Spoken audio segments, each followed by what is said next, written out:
live.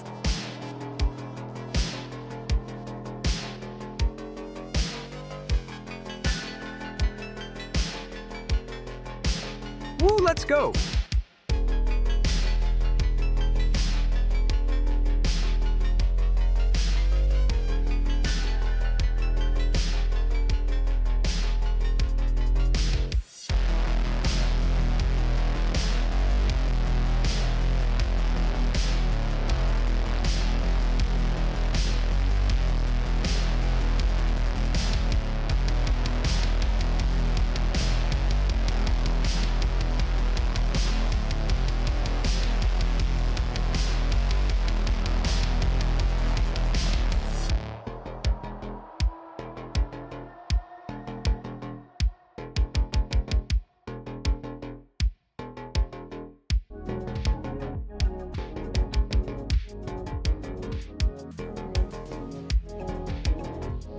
Go DJ, my DJ.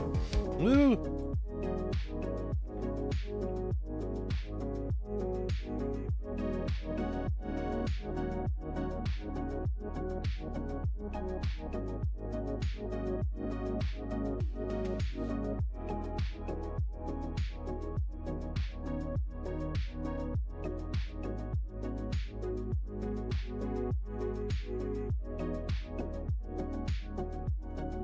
Oh, there we go. Okay. How you doing, everyone? How are you? How are you? I'm excited. I've been thinking about this all day. So, we're back at the farm sim. We've got $1,400, which isn't a lot, and we're running out of trees in our plot here. So, we need to make some money and then buy... We'll see which plot of land is the next cheapest, and hopefully we don't have to take a loan, because that would suck. Yeah, I don't think there's that many more small plots of land. I also want to go on a driving adventure up here and see what the heck that white thing is.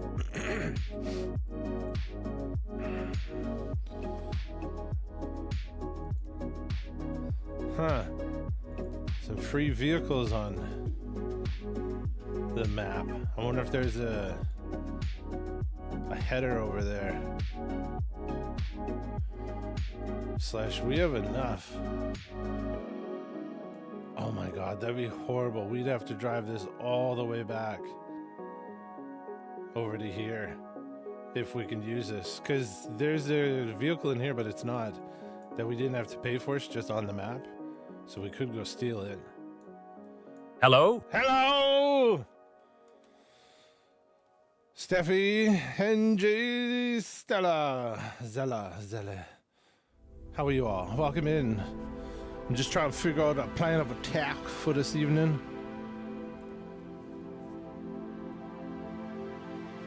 So we need, yeah, like 25 grand. Or this is 19. Yeah, so we need 19. I think these are... Oh, shit. Well, and as you can tell, no, I did not set up my wheel, so we're still going to just drive with the joysticks. So, do we go on our adventure? Yes.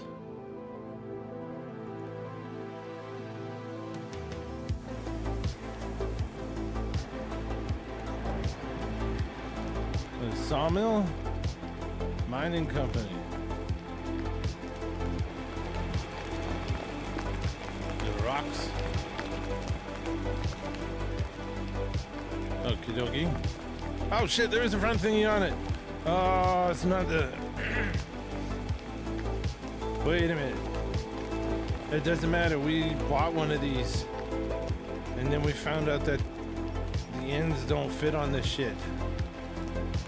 That's what was going on. Now I remember. I remember, Jerry.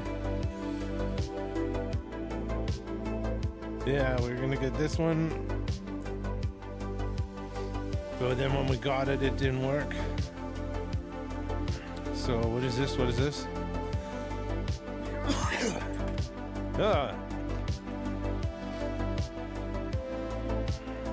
What's the cheapest one? So the JBC 435S, JBC 435S, JBC wheel loaders, wheel loader tools. Yeah, so I don't even know if that would work.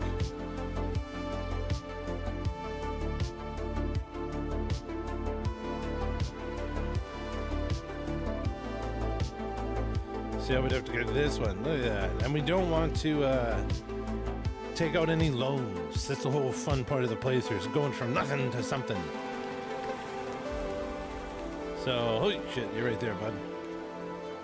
So, I totally forgot that you could fast travel in this game. Well, that sort of defeats some of the authenticity. I guess now we're gonna have to drive up there to at least go check out that stuff. So, yeah. Enter vehicle. What is this square? Can I not?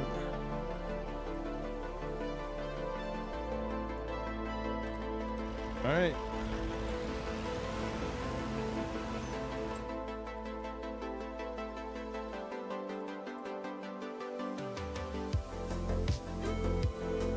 We could just go straight up this road and around.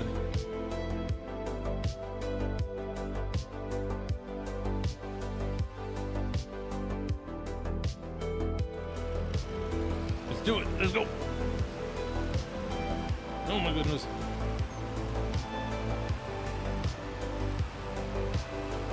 And then yeah, the more we build, the more products we get to rebuild this amusement park, supposedly. Possibly.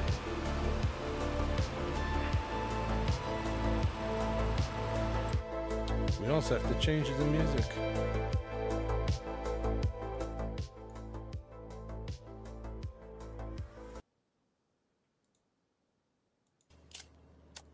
Says it's time to rock and roll. I don't understand right this minute, but I hope to before very long. Mr. Dolly, you talking riddles. Why don't you leave the violin? No thanks. Oh yeah, I forgot you gotta stop before you press the pause, or else you just keep going. Don't worry, nothing will happen to it.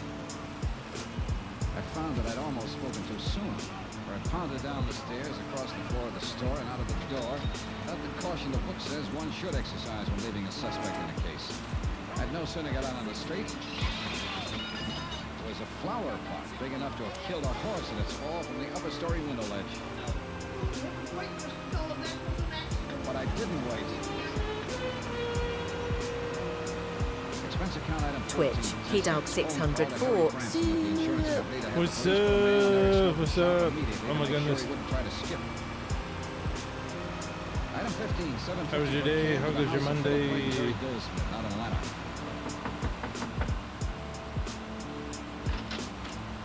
Hello, Goldsmith. Expected.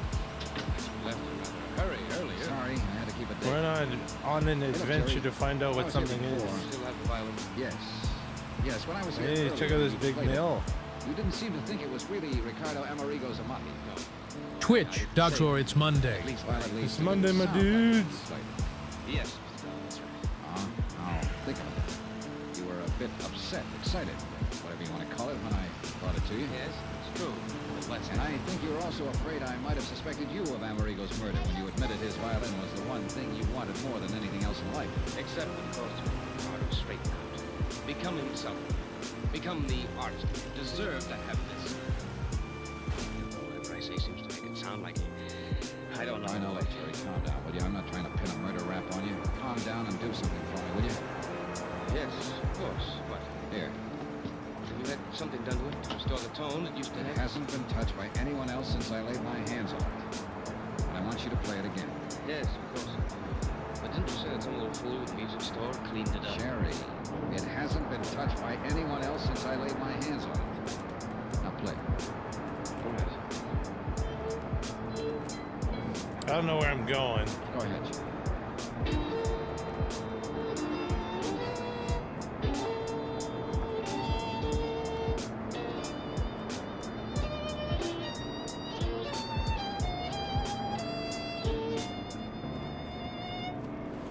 So can we bring things here? It's the one. It's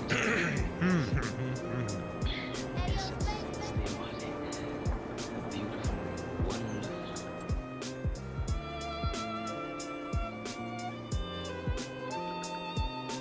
Oh, you can buy it, eh? There's a warehouse. Okay, sick. Funny. I never realized what a violin. Oh, they got a drawing room? Can you hear me, Jerry? Yes. Yes. A whole bunch of And them. to think it's taken something like this to lead me to a killer. Let's go. Expense account item 16, 420, cab to Philadelphia Mutual, the office of Harry Prince. But if you're right, John, you mustn't go out there alone. Don't you understand if he's the man who planned the murder of Ricardo Amerigo, he wouldn't stop me. Yes, I had the police put a man out there to cover his shop. But, John, I still think... Expense account item 17, $1.60. The buck was a tip for going through a couple of red lights. Back to the shop of the violin maker, Oh, Eric shit. Snowden. Mr. Dollar. Hi, Mr. Snowden. I'm afraid I left you rather abruptly a while ago. Mentioned Mr. Dollar, it's you. That near accident when you left that flower pot. I don't know how it possibly could have shifted on All the right. window ledge up there. On the third To floor the left. window ledge of this little combination store, workshop, and home of yours. That much I did notice while I was ducking it. If it had come off a second floor window, you know I might have suspected you of giving it a helpful shove. Dollar, you can't possibly mean that. All right, forget it for the moment. But how can Let's go up to your workshop on the second floor. Come on. Yes, of course. But, may I wonder what this white I thing wanna is show up you here. something, and I think It's you probably know not going to what. be anything cool. certainly don't. Ooh. Unless something has happened to the amount. That's sick. Oh, something certainly has. You damaged it since you were here. No Let's such jump. luck. Mr. Dollar, please, what Okay. Oh, shit. $10 says I didn't press the right buttons on the music. Now tell me Knew it. the truth. Is this Ricardo Amerigo's Amati violin? Yes, yes, I've told you so. You're sure?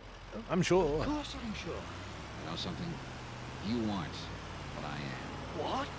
Now open that cabinet there beside your work table. What for? Because I tell you to. But I...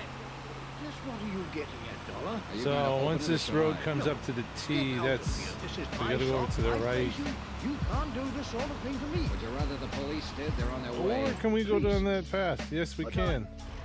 Well, There's no need to. You ain't in no traffic. There's the mountains. well, that's where you're wrong. This is the Amati. In this case, the one in the cabinet is the identical copy of the Amati that you made.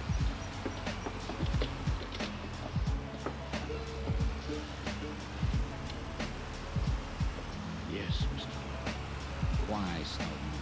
Because the loss of this priceless instrument would have been unthinkable. $30,000 insurance on it. Money doesn't buy a violin like this. It must be played by an artist, by many artists, like the artist Ricardo was. So when Ricardo disappeared... Oh, I'll check this out. Botrix has successfully joined the channel. Oh my god. Botrix has successfully joined the channel. Like 20 minutes late. Isn't this the hacksaw that cut the steering Alright, rod so on that his doesn't car? go anywhere. Well, Snowden, isn't it? Yes. No, I And mean... because of it and your crazy plan to keep the real Oh. Amati, you and you alone are going to take the rap for Amerigo's murder. No, please. Ricky. Oh. It's a watchtower. Ricardo Amerigo.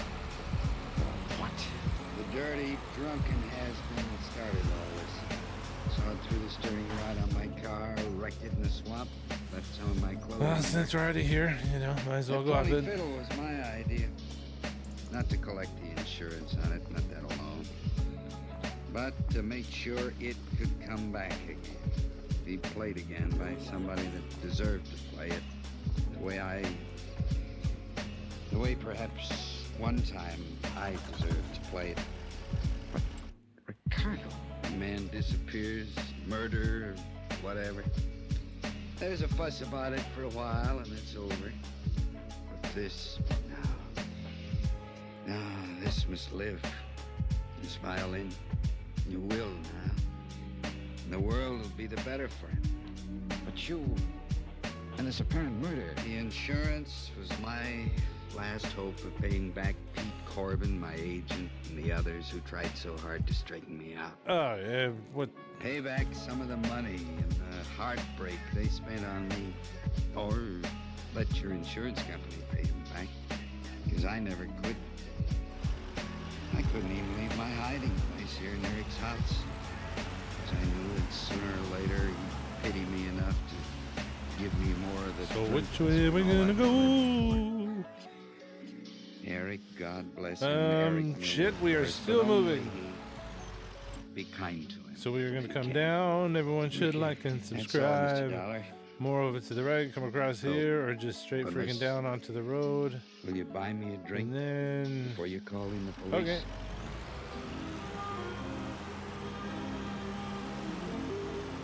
Expense account item 17. Hopefully this is a good idea. We survive. Oh, let Item 18, me hotel the in Philadelphia, sailor. miscellaneous fare back to Hartford. Total expense account 182.65. Remarks? No insurance payment necessary on either Let's the go. Amati or the man. And I guess he really wasn't. Dumb. More than he knew. I don't want to What the just book yeet it about down him, about Eric Snowden. a hillside, because No, then of course we don't. we have to fix I'm the glad I vehicle, have to have and it. then that's more of our money going. It's like, no. You know, it's funny. Somehow I think I have a little better appreciation for music now than... Oh. That was good. Yours truly, Johnny Dump.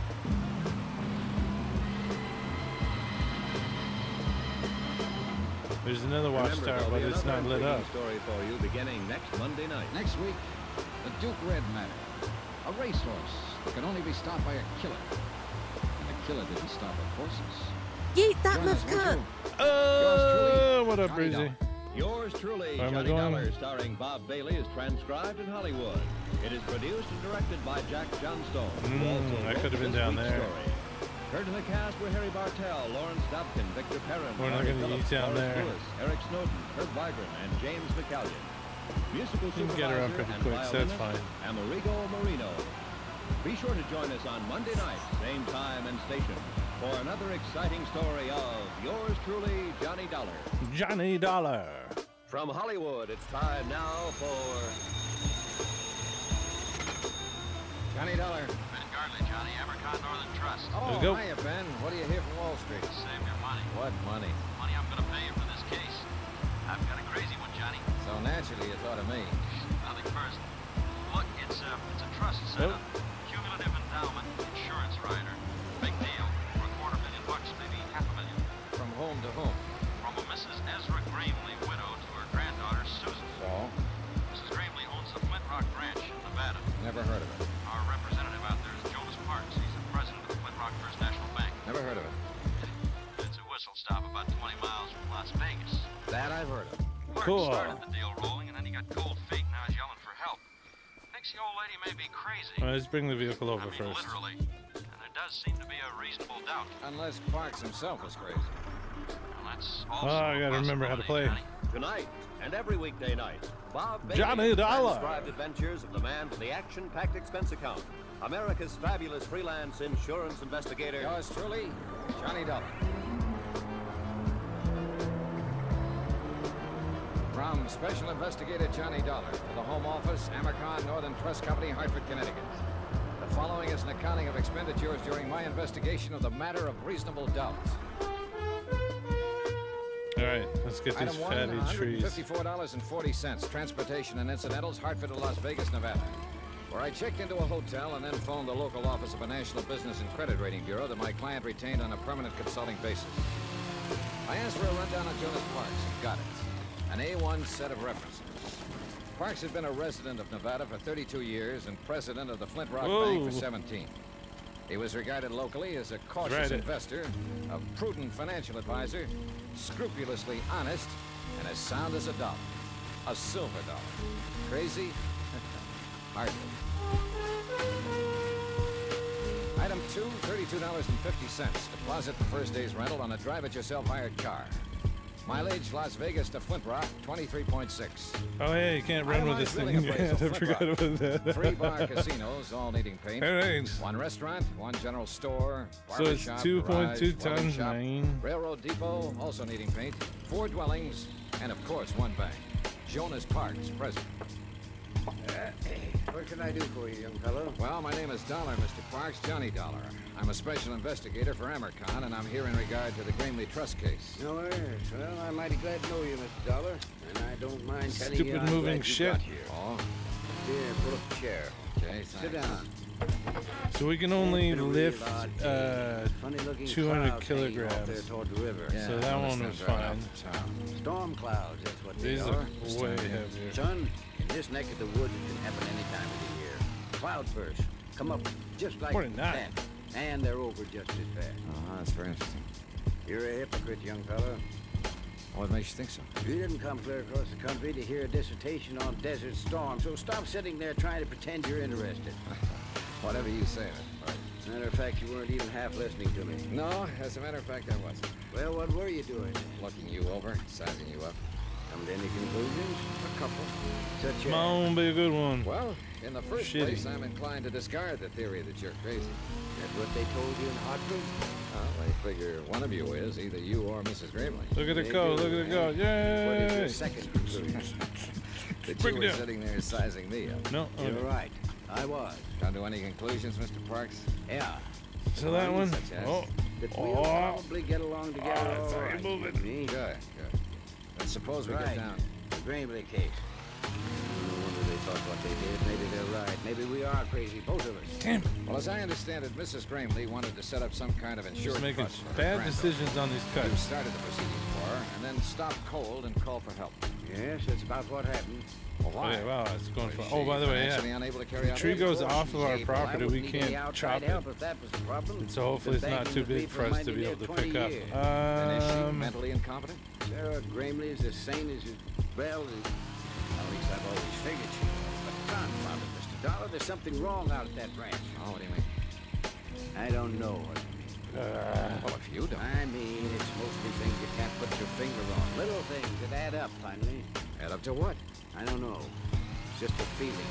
Kind of A hunch? Is that what you mean? Yes, if you want to put it that way. So I brought you clear out here from Hartford on a hunch. Go ahead, say it. Relax. Parks, relax. I've had hunches of my own. And sometimes a horse is one.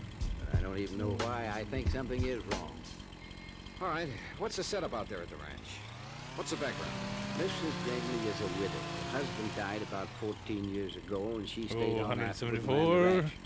Of course, her son Ed and his wife were there with her until 3 So years everything's ago gonna and done get most of the work. heavier. And they moved out 3 It's years getting ago? thicker. No, they were killed in an automobile accident. This girl, Susan, that Mrs. Gramley wanted to set up a Oh, trust yeah, I for, forgot. I'm not is picking their it up, daughter, dumbass. Going on 17 now. Then the two of them live there alone. No, there's another couple. Walter Gramley and his wife, Hilda. Walter's Just Mrs. into the Gramley's vibe, nephew. man. It's just Sort of into the manages vibe. ranch. Does a pretty good job of it, too. Then that's the whole family. The Bobcat's Mrs. picking him up, Gramley, you idiot. Nephew Walter and his wife, and her granddaughter Susan. That's the family. For better or worse. No one told me. No one said, hey, bud. Do you even have any idea as to what might be wrong? Not the slightest. You're on your own, son. Well, how did this trust business start? How did it come about? Miss Gramley came into town one day about 2 months ago and sprung it on me out of the blue sky. Oh, shit. First time she'd been in town in nearly a year. Did she say why she wanted to set up the trust? No. She says it was nobody's business but her own. She's changed a lot in the last year. She's not herself anymore. And the trust was intended in its entirety for her granddaughter Susan. That's right. Oh, in the next 3 years, Susan. she wanted the whole estate transferred to the girl. That's motive. Did Susan know about it? According to Mrs. Gramley, nobody knew Dun, about dun, it, dun, and she dun. didn't want anybody to know. Somebody was All right, gossiping. then. You started the ball rolling, and then you stopped it. Her nephew, Walter, came in to see me last week. He knew Ball? something No, was not a up, ball. and there was no use trying to lie to him. Hey, When I okay, told him what she was hey. doing, Oh, no, there's he still said way that more she would shit. never go through with it. I got lost in the sauce, I went man. out to the ranch to see her. Laid all the cards on the table. So, I told right her at what the end Walter of said. last Oh, live what's her stream reaction? She is said when maybe I he was got right. Maybe she wouldn't go through with the it. Bobcat, so I'm not Then used she to it. I've been started rambling. I spent Now you make me hours think. picking up Talking about logs. the auto accident. And So- her son's dead. But before I left, she told me again that I should keep pushing the trust, get it set up. So you call for help. I called for help. Well, I guess I'd better go talk to the lady. That's not going to be so easy. Why not? Walter won't let a stranger on the place. You mean he's holding her captive? No, No, I think he believes she's losing her mind. He's trying to keep it quiet. Got lots of space for these. Now, what do you believe, Mr. Parks? I don't know. Well, maybe we can find out. I hope so. Just one thing, though. Be careful.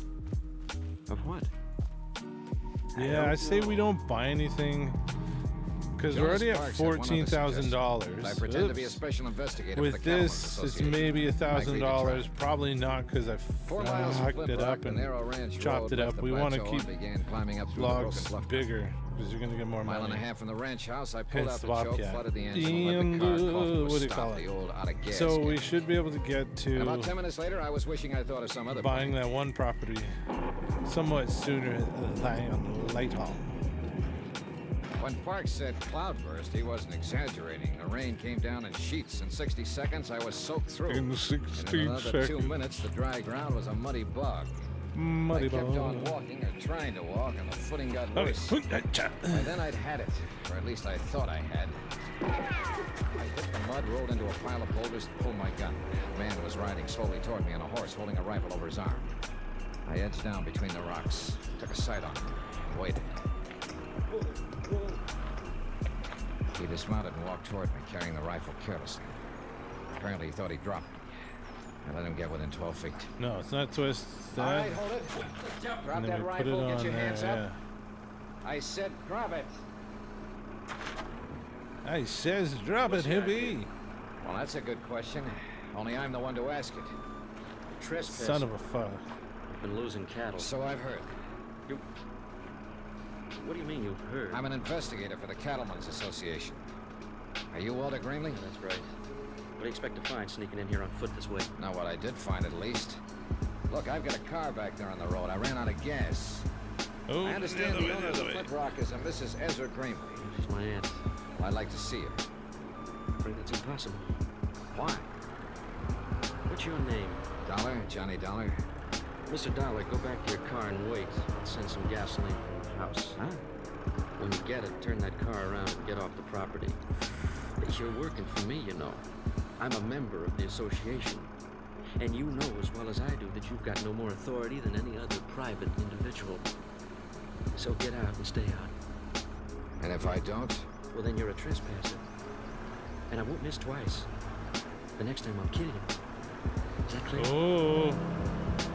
It was clear. Perfectly clear. And at this point, I wasn't ready to force the issue. So I conducted an orderly, strategic withdrawal, and shortly went back to the car. The rain stopped before I reached it.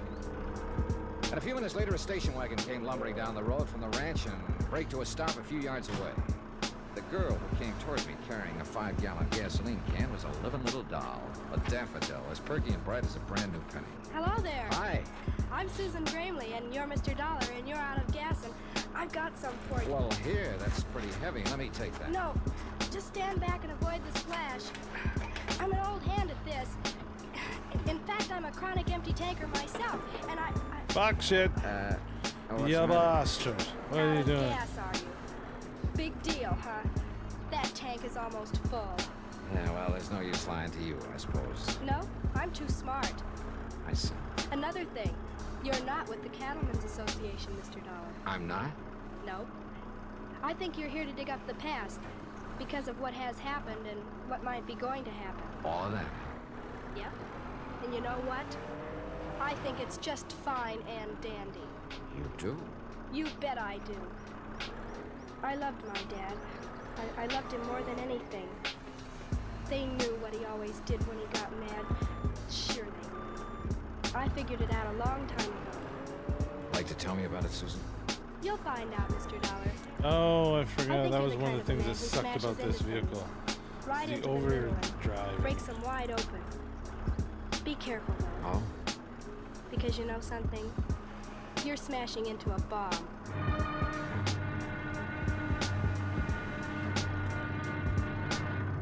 Now here's our star to tell you about tomorrow's intriguing episode of this week's story. Tomorrow, the dead past speaks in a musty moor, or tries to. And a living lady gets cozy, or tries to. Really tries to. Join us, won't you? Yours truly, Johnny Dollar. Yours truly, Johnny Dollar, starring Bob Bailey, is transcribed in Hollywood. Written by Les Crutchfield, it is produced and directed by Jack Johnstone. Be sure to join us tomorrow night, same time and station, for the next exciting episode of yours truly, Johnny Dollar. From Hollywood, it's time now for... Johnny Dollar. Jonas Parks, Mr. Dollar, the Flint Rock Bank. Yeah, I know. The man who warned me. How's that? You said it would be tough to get into the Gramley Ranch.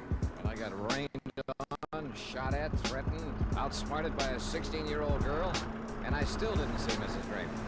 You leaving to give up? For tonight, yes. I'm busy trying to dry out my bones over the heat from a triple brandy. Well, I'm going out to see Mrs. Gramley in the morning. I'll try to fix something up. Yeah, do that, will you? And something else, Mr. Parks. That auto accident 3 years ago when Susan's parents were killed. What about it, Mr. Dollar? You know what about it. The dead past is What a always terrible job, Gary. You go see Will Connors there in Las Vegas. He runs the Ford County Weekly Tribune. Tell him I sent you. And be careful. Once again, Mr. Parks, careful of what? I still don't know. Tonight, and every weekday night, Bob Bailey in the Fuck you. transcribed adventures of the man with the action-packed expense account, America's fabulous freelance insurance investigator. Yours truly, Johnny Dollar. What a joke. From Special Investigator Johnny Dollar, location Las Vegas, Nevada, to the Home Office, American Northern Trust Company, Hartford, Connecticut. Assignment, the matter of reasonable doubt. Expense account continued. Item 4, $7.25. A triple wasn't enough, so I bought the whole bottle and took it up to my room. I was bushed, and not just from being caught out in a desert cloudburst. Mrs. Gramley, elderly widow, owner of the Flint Rock Ranch, wanted to set up an insurance trust and convey all her holdings over to her 16-year-old granddaughter, Susan. Her only other heirs were her nephew, Walter, who managed the ranch, and his wife, Hilda. Jason Parks, my client's local representative and respected president of the Flint Rock Bank, had started proceedings, then got cold feet and dropped them. Whatever. Why? He didn't know. Just a hunch. Something was wrong. He called for help, and I was that help. Total result so far, 0. Just go with it. Just pretend it's not like that. Yeah. Oh, come on. At least play better than that, Gary. Fuck. I'll be with you in a minute, young fellow. No hurry. The Weekly Tribune, like 1,000 other weekly tribunes across the country. Not competing with the big dailies, not even trying to. Printing the little things, homey things, hanging on. One-man office, editor, publisher, reporter, proofreader, and at the moment, linotype operator. A guess, of course, but the man at the linotype looked as though his name just had to be Will Connors. My name is Will Connors. What can I do for you? I'm Johnny Dollar, Mr. Connors. Jonas Parks out of Flint Rock suggested. Oh, yeah. Jonas called me this morning, said you stopped at the inn. Glad to know you. Thanks. Same here. He said you'd most likely be asking all sorts of crazy questions. I was there. Hey! You might do it that way. But I was asking if I could. It's all gone wrong. Nope. It's all gone wrong, Gary. 20 years. Move! Right. Move! Can we cheap out here? One thing, though, Mr. Dollar. Gonna be a story in this? Maybe. Any chance giving me a scoop on it? Scoop? I haven't heard that word in years. I ain't had one in years. In fact, I ain't never had. Always have to get my front page stories by reading these here Las Vegas dailies. Yeah. Bunch of smart alecks getting telegraphs from Moscow and Paris and France and all them places. Hey, shut up. Anybody can get scoops that way. Oh, shit, Me, too far. I got to get out and scratch for what I print. Well, it sure do me good to put one over on them dudes. I'd get me out an extra. Why do I keep on big pressing banner escape headline instead of on it. E? Got the type for it too. Never been used. And then Big I always scoop. come over and I Right look across at the top. stuff going away. Yeah, that'd knock 'em back on All right, so 17, yeah. All right, if there is a If story, we you get it. That's the promise. A scoop. do this better, Scoop. Yeah. Now about the we'll be able to question. get that stuff in no young time. fella, what do you want to know? Anything you can tell me about Mrs. Gramley and the Flint Rock Ranch? Let's go have a code green. Mrs. Gramley? Well, now, there is a woman for you, son. They don't make that kind these days. Noticed any change in her lately? Well, I wouldn't want this to go any farther. I understand. And I guess it depends on what you mean by lately. I ain't seen her but twice in the last year. They don't allow no visitors out there anymore. So I found out yesterday her nephew took a shot at me with a rifle. You don't Go say. green. All right. That nigga must have really put on You know some of any reason for him Yeah. acting that way? Yeah, there's something funny going on out that ranch. What, for instance? Couldn't say. Michael Like I was Jackson telling lit. you, I've only seen her twice, and she was different somehow. It was like she was, well, breaking up, sort of. Scared of something? Maybe. I don't know. Have a nephew? Yeah, I by always Older. make sure my shit stands up, I'd say bro. he acts about as scared as she does, or as upset. Maybe they're both scared of something. Huh? What about the granddaughter, Susan? Is she scared too? No, that one. Oh, she's strange enough, all right. But the old Nick himself would scare her enough. What do you mean she's strange enough? You met her, Mr. Dollar? For about 3 All minutes right. yesterday That's long enough. How'd she strike you? She's one of the most honest kids I've ever met. Oh, cha-cha. Yeah. So it's part of the Which do you think? roller coaster. It'll be interesting to see how this works. So, like, Try a fancy, including that fancy wife. you can get products made, you know, like pallets, wood, bricks and stuff, and then you gotta bring them over to there. A whole bunch of them, like 6,000, some shit. And then I guess it slowly builds it. That's kind of cool. I'm guessing. I haven't looked into any of it. Because all I cared about was the forestry, and then it's like, oh, there's a whole bunch of other shit. What do you mean? There was an auto accident 3 years ago. Mrs. Granley's son and his wife, Susan's parents, they were killed in it. Well, I've got the morgue file here. I wrote it up pretty complete when it happened. Yeah, I'll want to look through those files later. But right now, you want the story behind the story. If there is one. Well, if there is, I Huh. don't know it. So last stream, I dropped. Hey, I didn't press escape that time. Just an accident. I dropped a tree on the truck. Well, I wonder if that was one of the reasons why it it has some damage to it. Rain, pitch black. There'd been an argument back at the house. Well, they had a lot of arguments, I guess. But anyway, Hilda got mad and left, took her car and headed for town. And a while afterward, Ed had all he could take, and he run out too and jumped in his Timber. Susan tells me that was a habit of her father's whenever he lost his temper in an argument. Yeah, he'd always get in his car and drive like a demon till he got over it. She also made a kind of a strange remark. She said they knew about it. What you mean by that? I guess you'll have to ask Susan. So Ed jumped in his car that night. Again, and Mary went with him. Trying to Holy calm him shit. down, I guess. So he come around that curve. He must have been going 60, skidding, half out of control. And there was Hilda's car parked on the curve right square in his headlights. He smashed right into it at full speed. Both cars rolled over the bank. Okay, how many tons is it? 2.2 tons. Car stopped. I don't know how much I think can From lift. there, he had a flat, left her car See? parked, Let's and see if we started can back see it. on foot. I see. He was lucky, that's all. She sure was, Mr. Connors. Real lucky. I took a back file of the Tribune into the outer office and went over the news stories on the deaths of Ed Greenley and his wife. I found nothing that Will Connors hadn't already told me. Shocking loss, fine people, sudden accidents.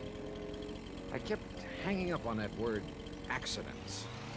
I kept wanting to put a question mark there. I was so absorbed I didn't even notice her come in until she spoke to me. Oh, yeah, you can't run. Well, I've always wanted to run with a well, chainsaw. Are you following me, Let's go. Susan? Nope. Got some copy for Mr. Connors. I write articles for him sometimes. You know, clever kid and all that sort of. I see you took me seriously. How do you think? You didn't close that paper fast enough. Now, why would an investigator from the Cattlemen's Association be interested in an auto accident 3 years back? The brake does not go Because you're on not fast an enough. investigator from the Cattlemen's Association. Who are you, Mr. Dollar? I've got half a notion of level with you, Susan. Then I'll go the other half by leveling with you. Aunt Hilda called the association office in Reno this morning. They said they never heard of you. Imagine that. Mr. Parks was out at the ranch just before I left.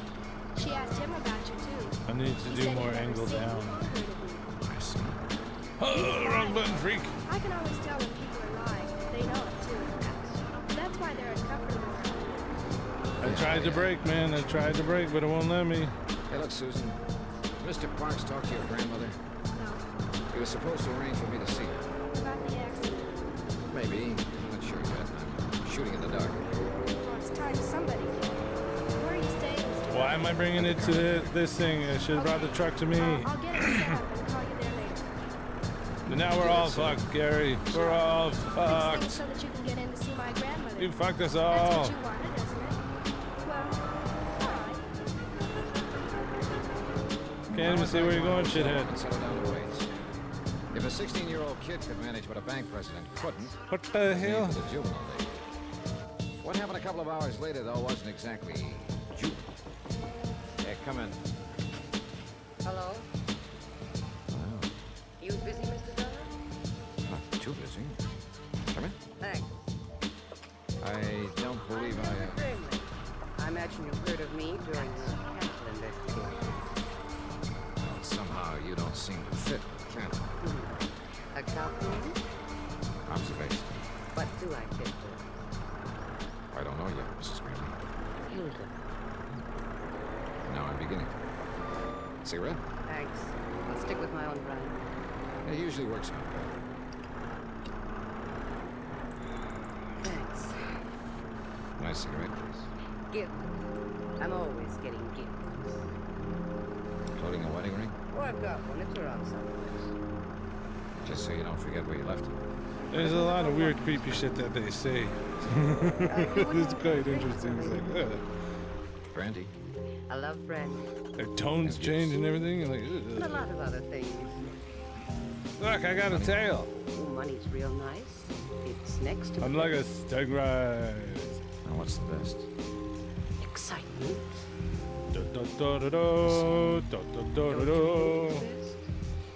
Well, it depends. At least you're in the right spot for it. Let's see if we can fix the camera instead of it being upside down and shit. I haven't got any money, and I never give gifts. You've got brandy, though. Pour us a drink, Johnny, and then we'll talk. What about? Excitement.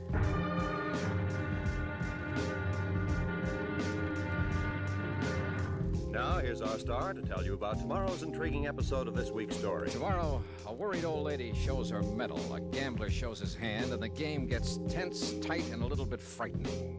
Join us, won't you? Yours truly, Johnny Dollar. Yours truly, Johnny Dollar, starring Bob Bailey, is transcribed in Hollywood. Written by Les Crutchfield, it is produced and directed by Jack Johnstone. Be sure to join us tomorrow night, same time and station, for the next exciting episode of Yours truly, Johnny Dollar. From Hollywood, it's Probably doing that same shit it was before. Johnny Dollar. This is Susan Gramley, Mr. Dollar. Oh, yes. How are you, Mr. Wilson? Mr. Wilson? There's somebody there with you. Yes, that's entirely correct. Well, just listen then.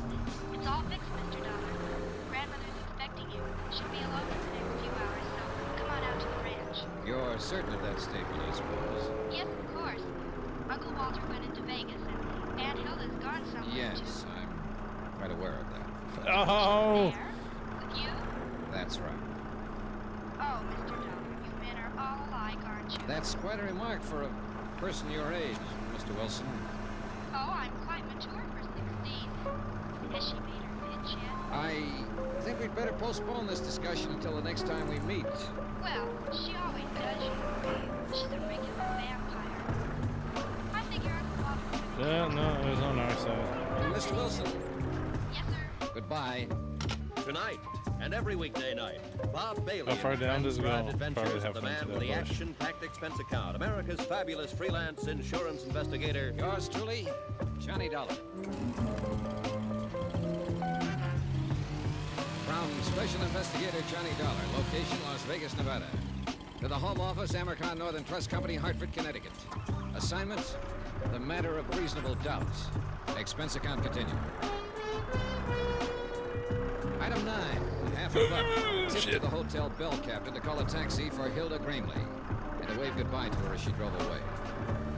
I do not include the 6 brandy she guzzled. Those were on me.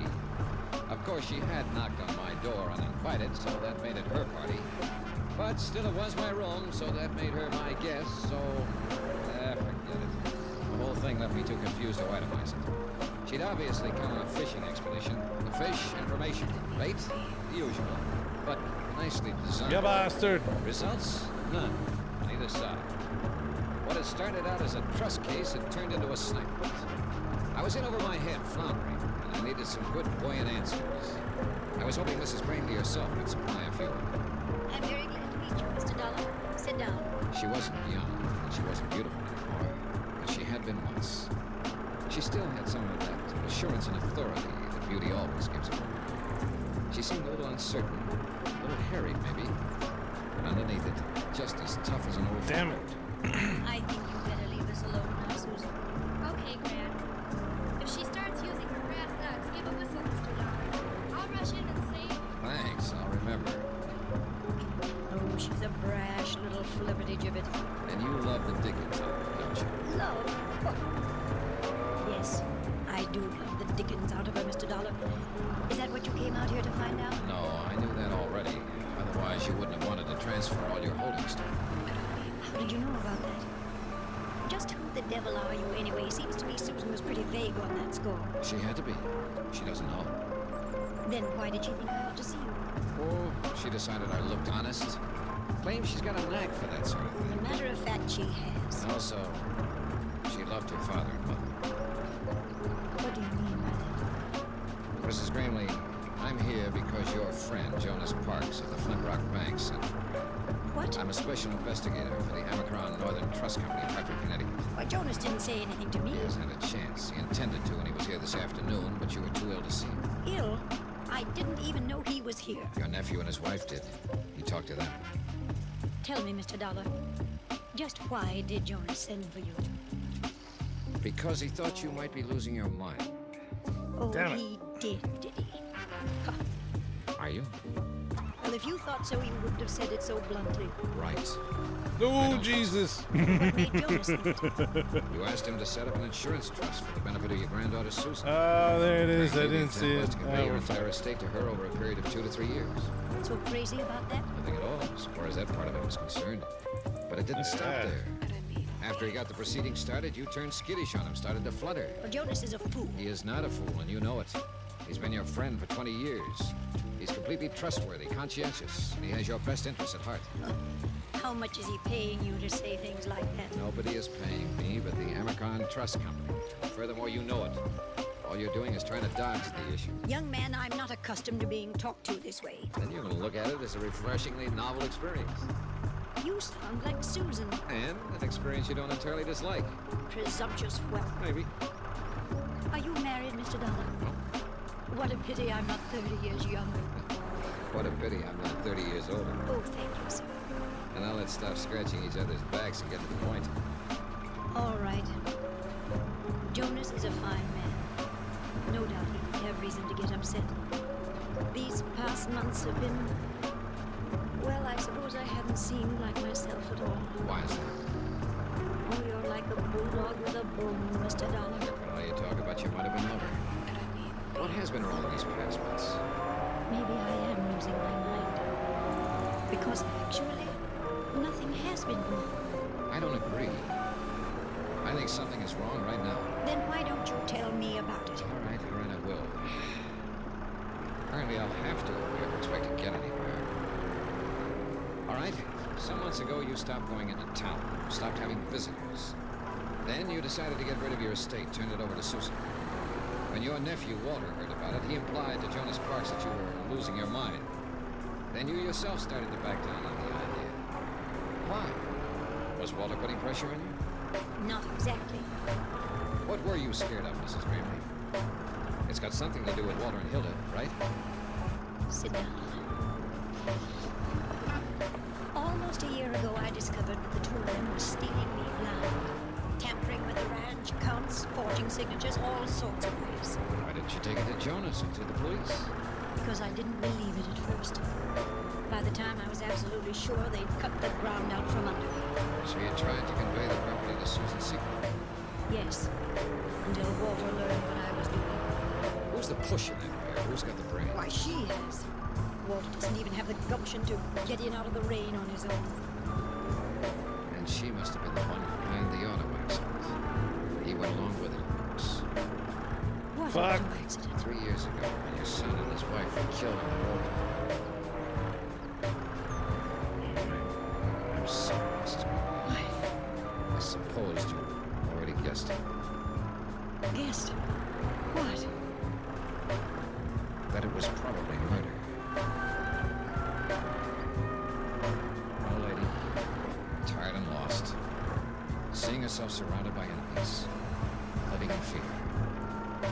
But she at least knew one thing. She wasn't alone now, but somebody else was on her side. Don't worry about her, Mr. Dollar. She'll be all right. Well, she had quite a shock, Susan. She had to know sometime. Oh, it's not a matter of know exactly. It's only suspicion. All right, you go to your church and I'll go to mine. But I know Walter and Hilda murdered my I'm a logger. And I think you know it too. Call it a real strong suspicion. So the people that work at our logging company are the Spooderman Advise my elders. and all those characters. I'm only a helpless young female. You're about as helpless as a mongoose with a cobra. Flattery. No, just a statement of fact. Say, look, what do you think they've been doing with the money they've cheated your grandmother out of? Oh, that's easy. Uncle Walter gambles. And gambles and gambles. And loses and loses? Uh-huh. He's not real bright, you know. Why does he do this? Different joints in Vegas? Well, just one, mostly. A club called the Lead Balloon, and the name figures. Any special reason he hits that particular club? I think it's the only one that'll take his IOUs. The owner came out here to collect a couple of times. Happen to know his name? Sure, I got big ears. His name is Deuce McCoy. Deuce McCoy. Deuce McCoy. And the His rest name of is the dough? Deuce McCoy. No. That's so funny. She's what's known as a The luxury. audio is so different. Yeah, so I get it. I bet you get it. All right, It's like the first time they had a young person Yes, as sir. Does she run around with other main men? story character. Oh, Mr. Dump. All right. If- Do you happen to know any? Sounds like a young No. person. I've managed not to, but it hasn't been easy. One or two, or does she play the field? I wouldn't know, but she's always getting gifts from somebody. Oh, she's a real cool operator. But of course, you know that. There you since go. you've been one of her victims. How would you like to get spanked? I don't know. I've never been. Ew, yuck. But I can Where's coach the you all map? kinds What's of the map? psychology Huh? about it. Take for instance. Never mind. Good night.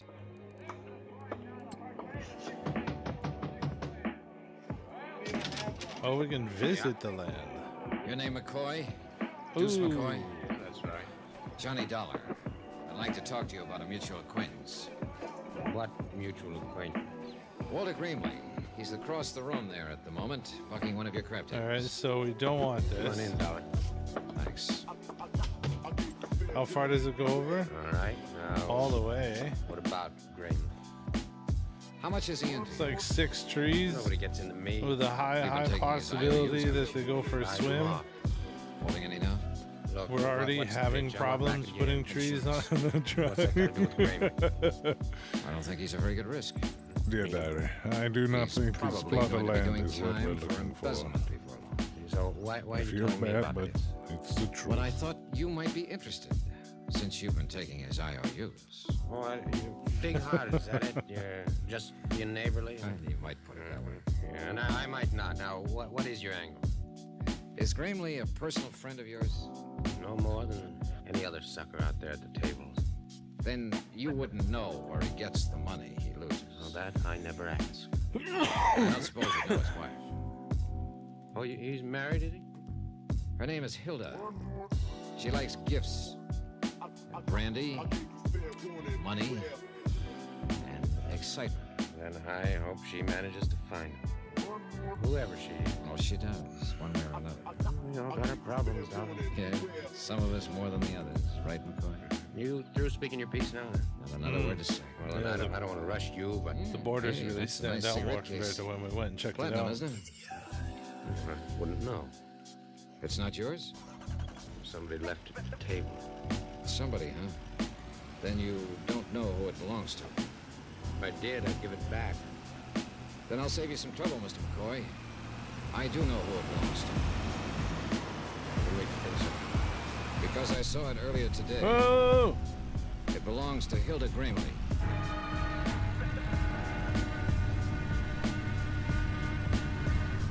Now, here's our star to tell you about tomorrow's intriguing episode of this week's story. Tomorrow, the pressure hits the top and the whole mess starts to crack. Join us, won't you? Yours truly, Johnny Dollar.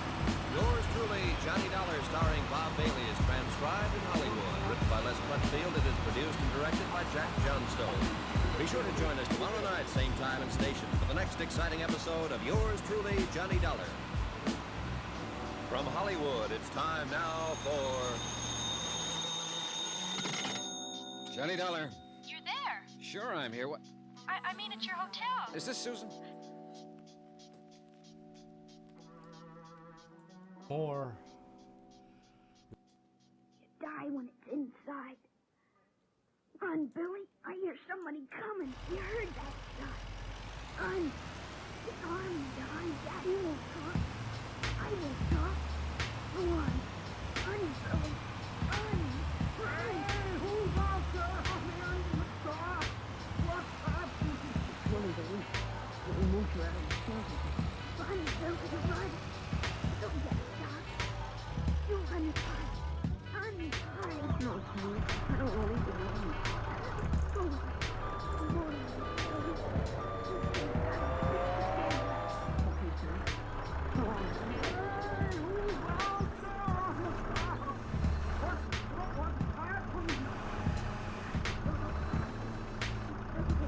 Get away. Who got shot? Willie the Weak. Who are you, boy? I don't know. What happened? You just run past me in the car. I was at the alone. It was an old gun.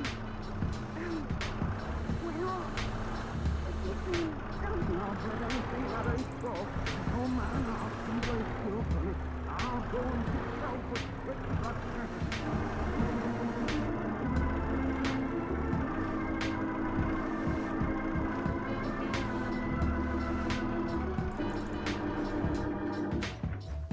A few minutes ago, Laura, I was by the press room. What's up? I don't know, but Willie the Weak, our Vincent of the waterfront, tried to get you on your private wire and then called Mamie on switchboard. There must be something important. Willie never has nickels to spare. He wouldn't tell Mamie what it was, but he said he'd call you again in a few minutes. I see, Willie. Steve Wilson, Illustrated Press. Oh, what's up along the waterfront, Willie? I hear you've been calling me. Did great work, bud. Oh, sorry, Willie. I'll make it up to you. What happened? Good grief. How did it happen?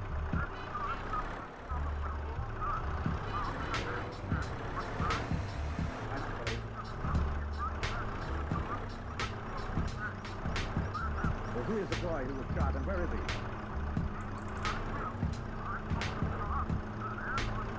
Well, what did the ambulance doctor say about his chances, Willie? What did Sonny say about the other boy?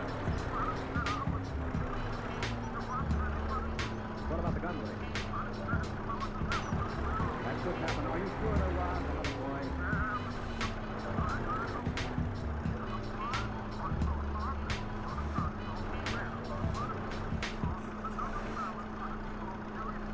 Willie, the kid. Did you tell the police about the other boys, Willie?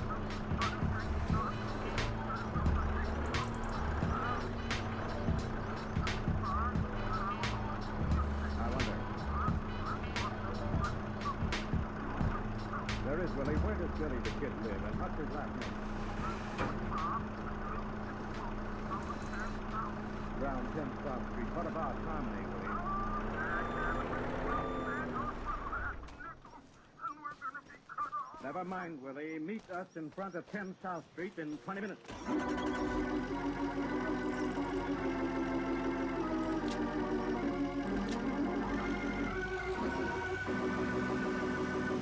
Thus, Steve and Lorelei move in to investigate a tragedy that may well take more than one life before a Get in the hole. Holy Jesus! deadly road. And for the tense and dramatic What is up, Potter? return to Big Town in a moment. I am doing horrible logging right now. I'm playing terribly. And the cleaner you get your skin, the surer you are of being fresh and attractive. So remember, Lifebuoy, with its purifying ingredients, Are you in Discord? Stop BO as no other leading soap can. Here's what the doctors proved in 820 scientific tests. People's of daily baths are different. Doctors found that Lifebuoy does more than just remove the grime and perspiration used in cleaning.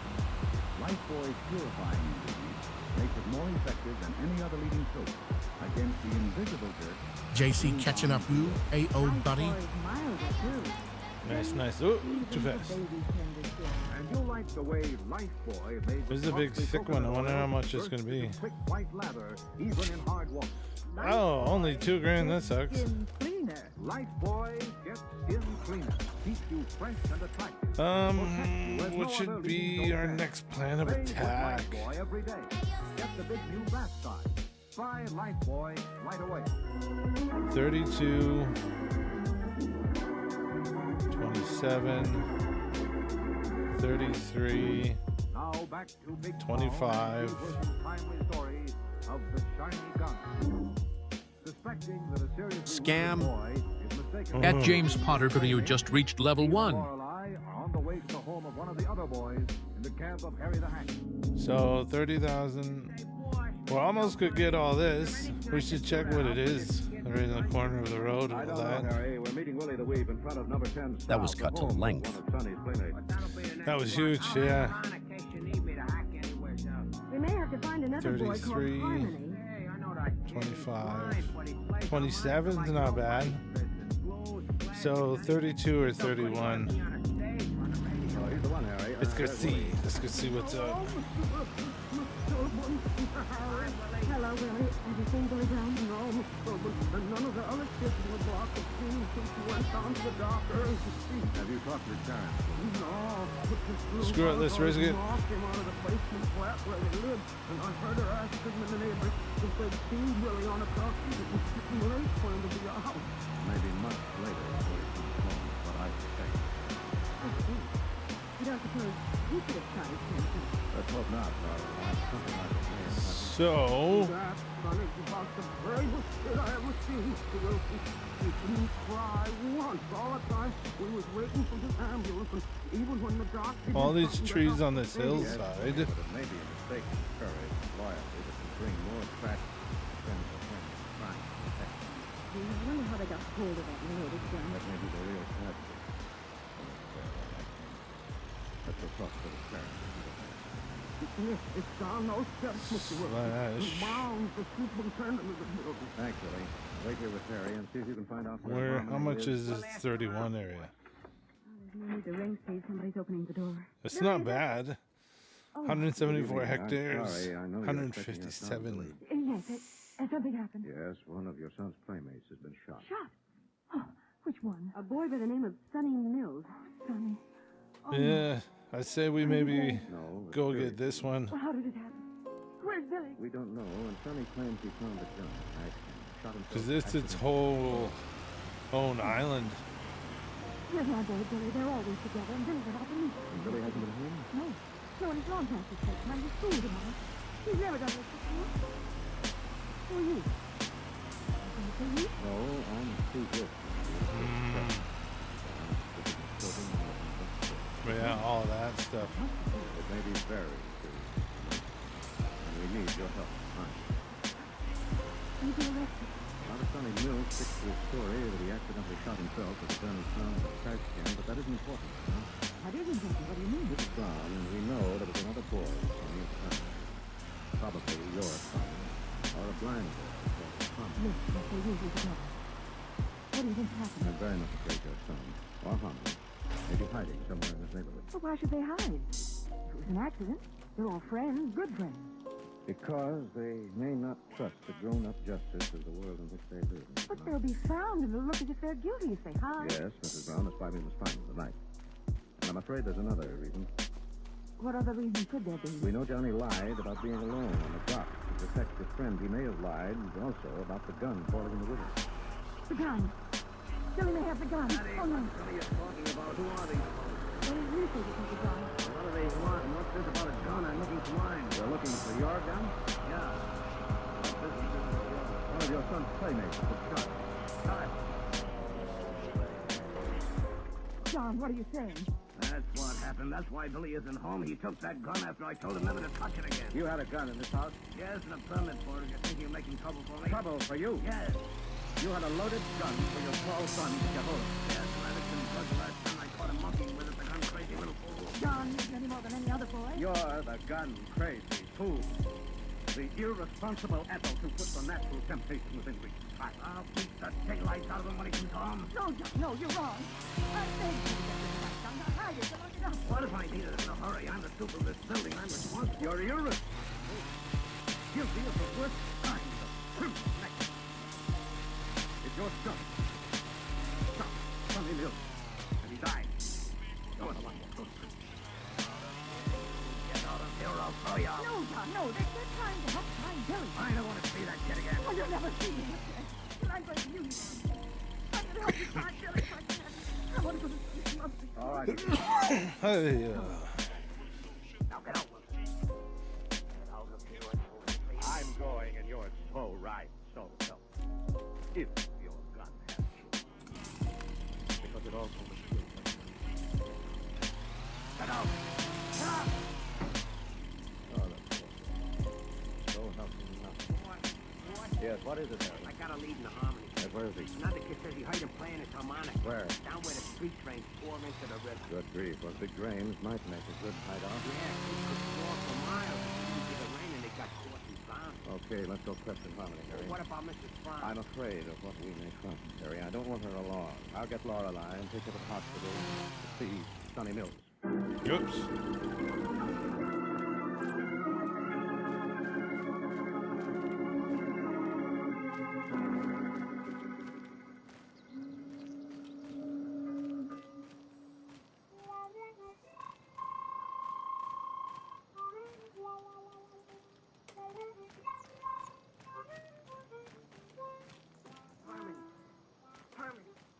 What's the matter, Billy? Stay in that hole in the ground where I hit you. You're safe. Hit in the earth. Dark in them drain pipes, honey. Don't you be afraid of the dark, Billy. You get used to it after a while. It's always dark where I is, and I ain't afraid anymore. Much. Harmony, what if Sonny died? I shot him. It's my fault, even if I didn't mean to. Don't take such a load on yourself, Billy. Let the Lord carry some. He knows what happened. But if Sonny dies, nobody else will. The cops will find out it was my old man's son. They killed him. He'll tell him I stole him. He was kind of unlucky when it was passing our papa's, Billy. But he was awful lucky when it comes to Mama's. It was sort of cancels out. This is gonna kill my mind. That's how come you wouldn't have to run away and hide. They'll put me in a reformatory no matter what happens. Ain't necessarily so, Billy. Oh, man. And why are you helping hide me? To give you time to think. What's there to think about if Sonny dies, Harmony? The cops will grab me and an old judge will put me away. They won't believe how it happened. They don't know how I feel. Don't you be so hard on grown-ups, Billy. Most times they do the best they can when their hands are justice. Sure. It ain't right. Don't you be so rough on justice, Billy. Most folks that yell for justice yell loudest when they get it. What most of us want is understanding, and that's hard for ones to give young'uns like us. But they're a long way off from where we is. But don't be too hard on them, Billy. Because before long, you're going to be grown up too, you know. But, Harmony, what am I going to do if Sonny dies? If the Lord lets that happen, he's got a reason, Billy. And you got to keep hiding in the ground. Only the dead stay in the ground, and they ain't hiding. Just resting their very bones. Hey, man, there's no waiting beats for to the this. judgment day. What am I going to do with this gun, Harmony? It got me in all this trouble. Things like gun don't get us in trouble, Billy. No more than the fire that put out my eyes. It's us, Billy. Because we do... Send Claire alone. She's made enough trouble. Why are you doing trouble? You did the putting in. I did not do it. And I never asked you to stick your nose in my mouth. What? The whole thing's your fault. My fault? You were always trying to break up me and my wife's life. You encouraged Victor Brand to hang around just to break up our marriage. I encouraged Victor Brand. If there was a worse man alive than you, James, it was Victor Brand. And I did my best to keep him away from you. I'd like to have seen that. I was only keeping alive with you. What's going on here? Oh. It's such a thing. James and Maria came most sensitive. My one thought was to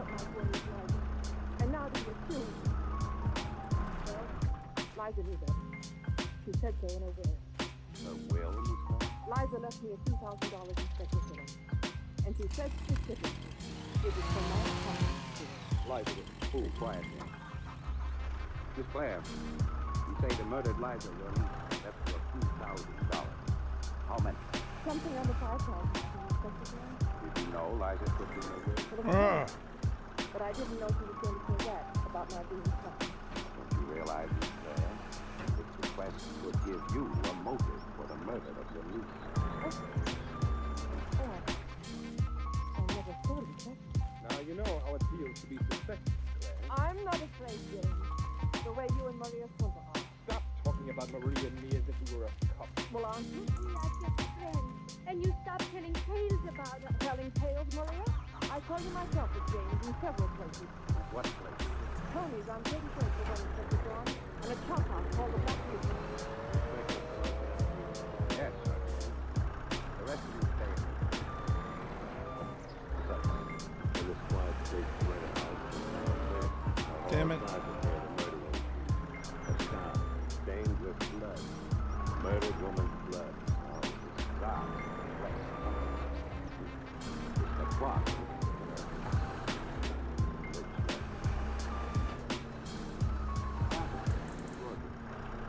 Hey, where you going, Chief?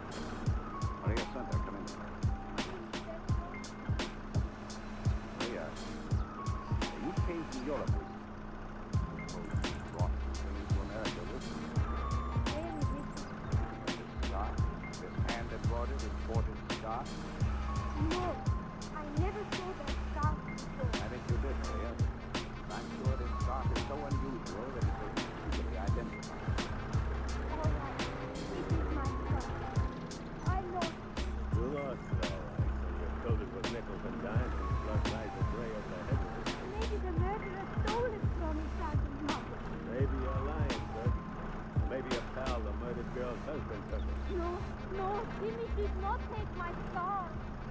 What's going on out there? Sounds like a fight, Chief. Go on. You stay here, Maria. It's Victor Brand and the husband, James. They're killing each other. Stop that. Come on. Get back, Victor. Come on. Quit that, James. Kill him. Cut it out. Hold it. Fuck me, Bob.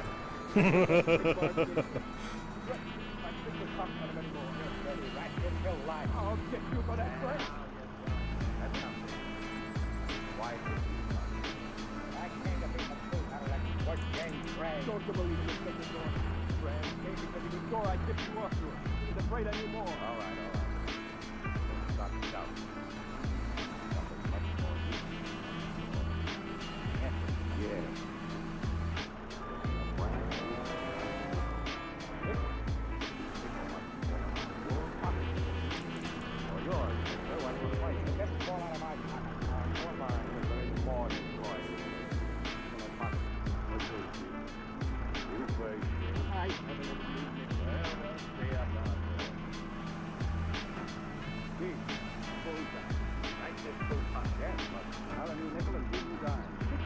I know those coins in my pocket. That's why you came here, Brandon Frank. I never thought of that. I ordered to be quiet. Go to your homes and stay there. Right.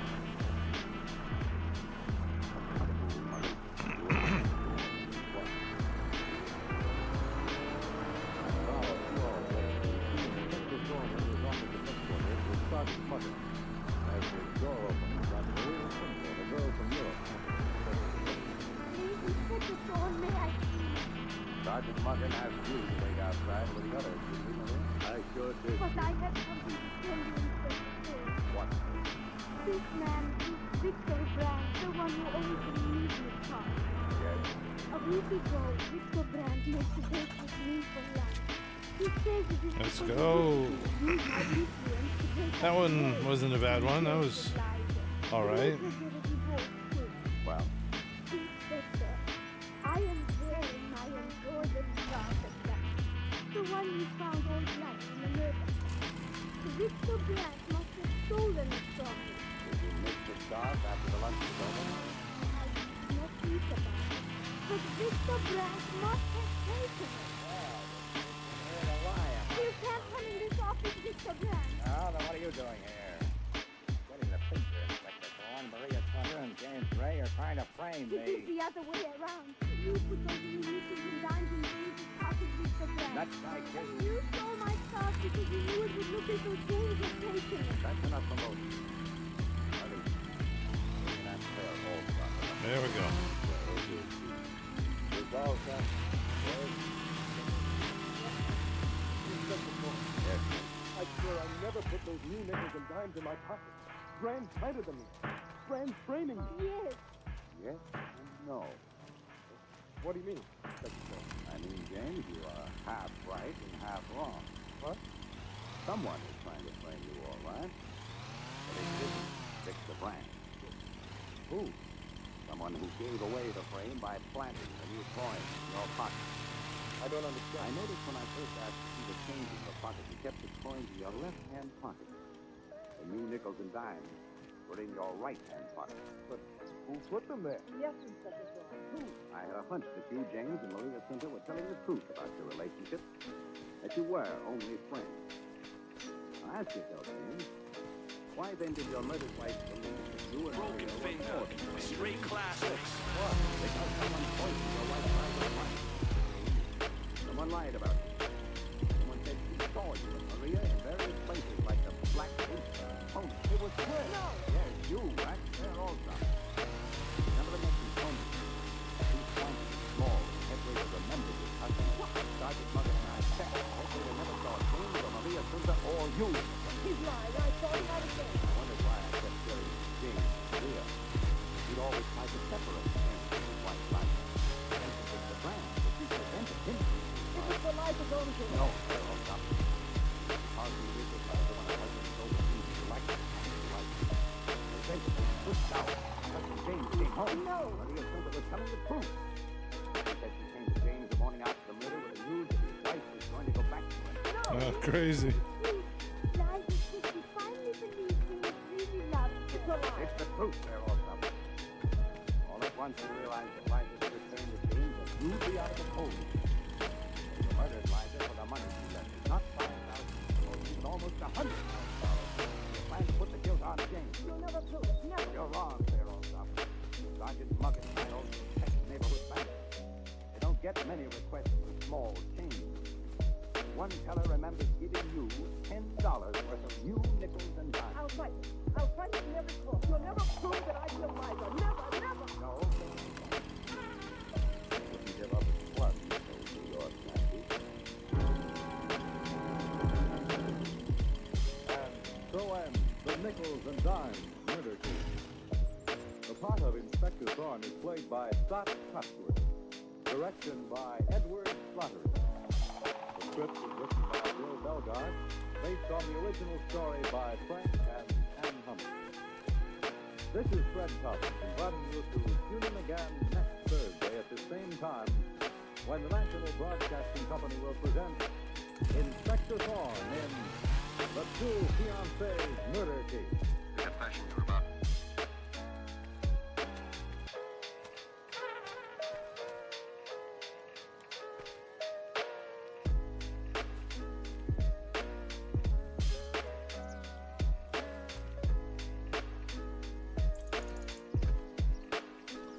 Okay, so I got that wrong. Scott's Cotsworth. I'm sorry. I got that wrong. Anyway, a big hello to those who joined us. Travis, Tuco, the dude abides. Discomfort for your listeners must lie in the fact that you've been apprehended. Okay, over to one, just a few more. Yes, sir, I understand. I hope that someone somewhere can benefit from my mistake. I confess.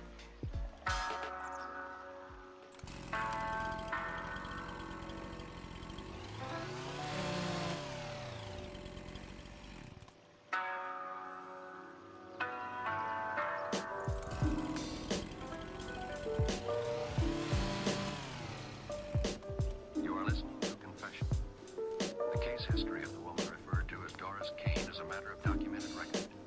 You will hear the story of her crime experiences told in her own words.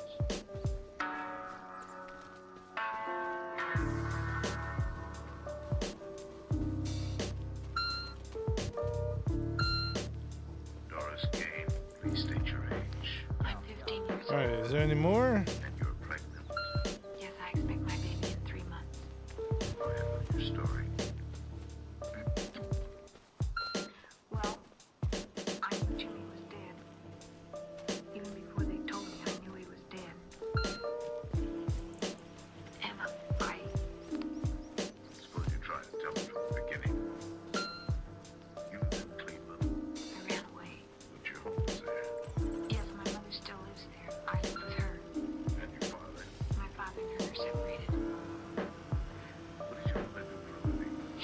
All right, let's excuse me. Let's get our $10. I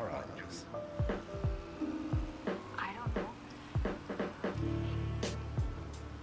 I guess because she was always treated like Oh, camera angle.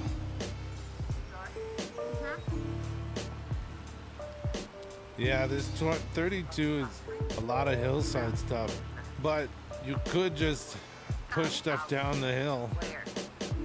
You know? like Jim. Oh, you just don't mind you spend that money on you. I still got it. What?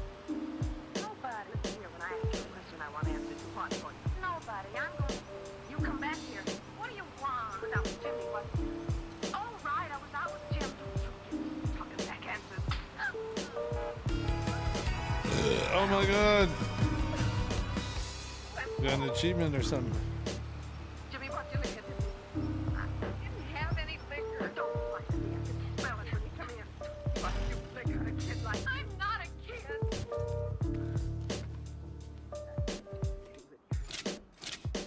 All right, $3,200. So are there like achievements or something? What is it that I'm getting? Where do I see it? It was like she said I was no good. Jimmy was at the bowling alley. He wanted me to meet him there after they closed up at 2 o'clock. Say goodbye, he said, because he was going away. Yeah, I did a couple races for him, but no clean races. Code green. SR0. Mustache, you're streaming, right? Yeah, but I go in and out of muting everyone though. I get close and then I get fucked. I come in most of the time for the code greens and shit. Yeah, that's why I said W Vans last time you said code green. Yeah, I don't think we're gonna get into the same race this time. You're faster than me though. Like you're hitting past your times, and I'm not quite sure how yeah, it's I'm normally in a like. lower split. I'm in a lower split. What for? I'm running away. From home? That means you gotta step it I was diamond for a bit, but now I It think wasn't I'm my like. fault. I was not smacking it diamond. because Ricky saw that shit. Niggas was smacking at me for 4 races in a row and immediately put me in there. Ricky, you getting in his race? See, this is what I was talking about, that there's things that can be made somewhere. I don't care. Maybe we'll never come back.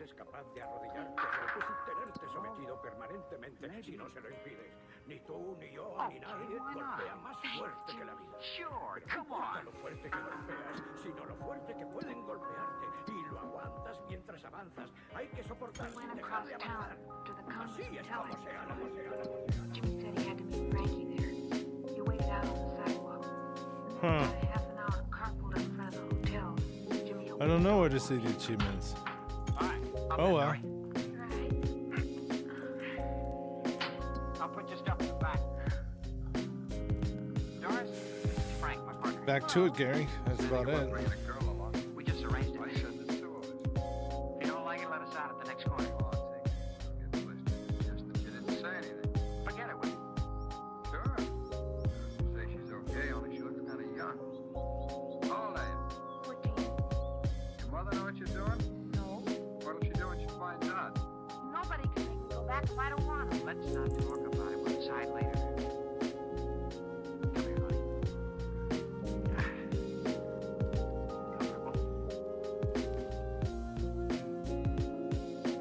Frank drove fast. Jimmy put his arm around me. I felt warm inside. After a while, I fell asleep. When I woke up, it was daylight. Jimmy was sleeping. We were somewhere out in the country. Frankie didn't seem sleepy at all. He just kept driving. When Jimmy woke up about an hour later, we stopped at a little gas station. It was just this gas station, no other buildings around. Okay. Oh shit. Now we know how to turn on the flashlight. I'll be right back.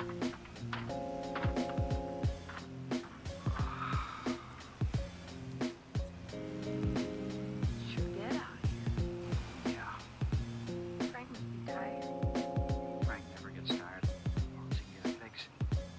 He's gone inside the station. Yeah. You know something? What? You're pretty. What is it about?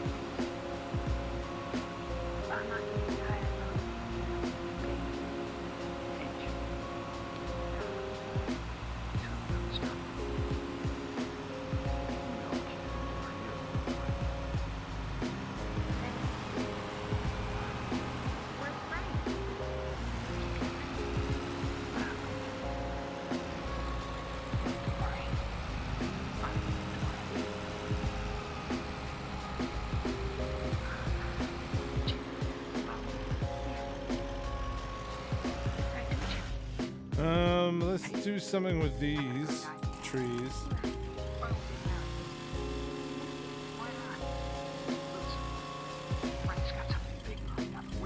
I was just wondering if we could get rid of this shit. But nope. How does that sound? Jimmy, it sounds wonderful. Oh, honey. Here comes Frank. Let's get rolling.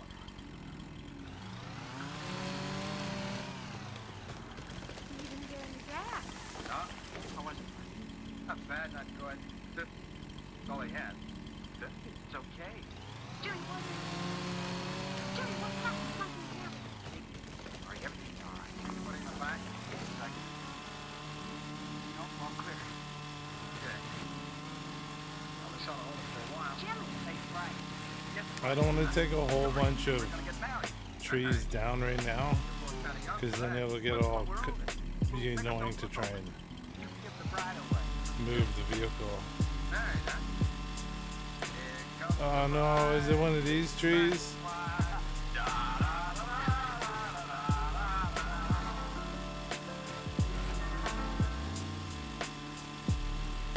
We got the license. We stopped. Country judges got married. Frank was there. By that time, we get into it. Frank was going to try to connect with Spade. He said he was running out of cab. Drove Jimmy to the hotel. Wasn't much of a honeymoon, I guess, but I was Jimmy's wife. I didn't care where we stayed. Really together. No. Wonder where they're going. Out west, Happy honey. Jimmy is wonderful. old married people, huh? Yeah. Jimmy, what happened? What happened? At the gas station. The money Frank gave us, he got at the gas station, didn't he? For what? But hold on. I'm sick. No, I'm not mad. Frank, he's a real dope addict, isn't he?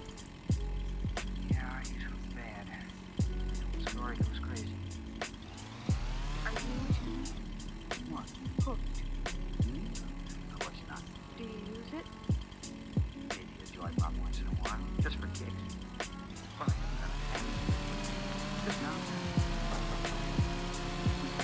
Fine, probably. You know, you wait here. Safe place. Okay? Yeah. Partner and I'd like to be outside. Yeah, taking all up 75 miles each year. Checking all late arrivals.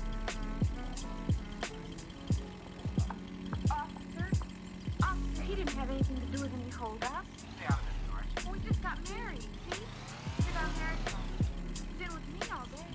Do that. Just got married today, huh?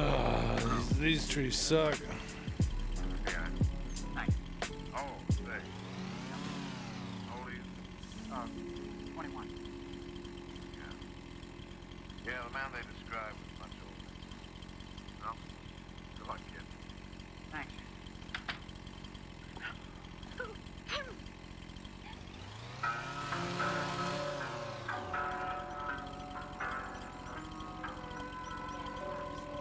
I was part of it now. I lied for him. Next morning, Frank came to my side and was wondering if I carried dope or something. He said he saw me on it. You know, I told him about the state police and he got mad. We went about 50 miles and Frank pulled up at another gas station. I was scared. Jimmy kept telling me to take it easy. Frank got out of the car and there's Jimmy and me sitting there. Waiting for him. Just that way.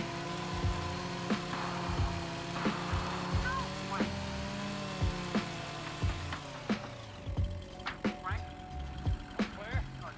Yeah, one second. Frank? Yeah?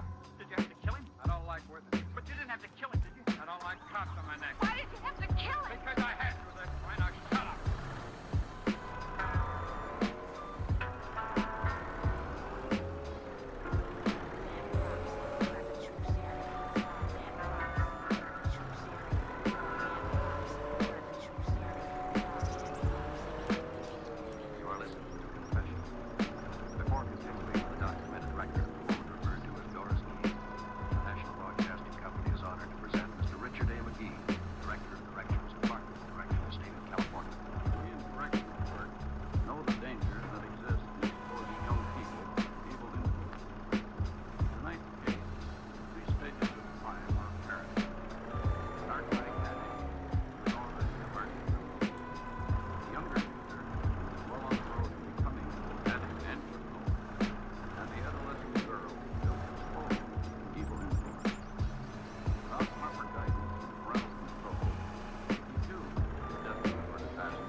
Doris? Yeah? You okay Can you now? change that field of view? From now on, you earn your way. What? I said from now on, she earns her way. No more her way. Now, listen, you heard me. And I want you coming in on the job. Jim. You're with both of them for a time. Use her for a look on. Why does she have to get into this? Because she's here and we're feeding her, that's why. Listen, now you listen, Buster. After we hit the big job in Frisco, you're on your own. I don't care what you do. You take the cut and scram, but until then, I'm the boy. I'm not gonna do it. I'm not gonna do it. Why can't you quit, Jimmy? What if they Nope. catch you? Right, Frank? That's right, boy. It's up to you.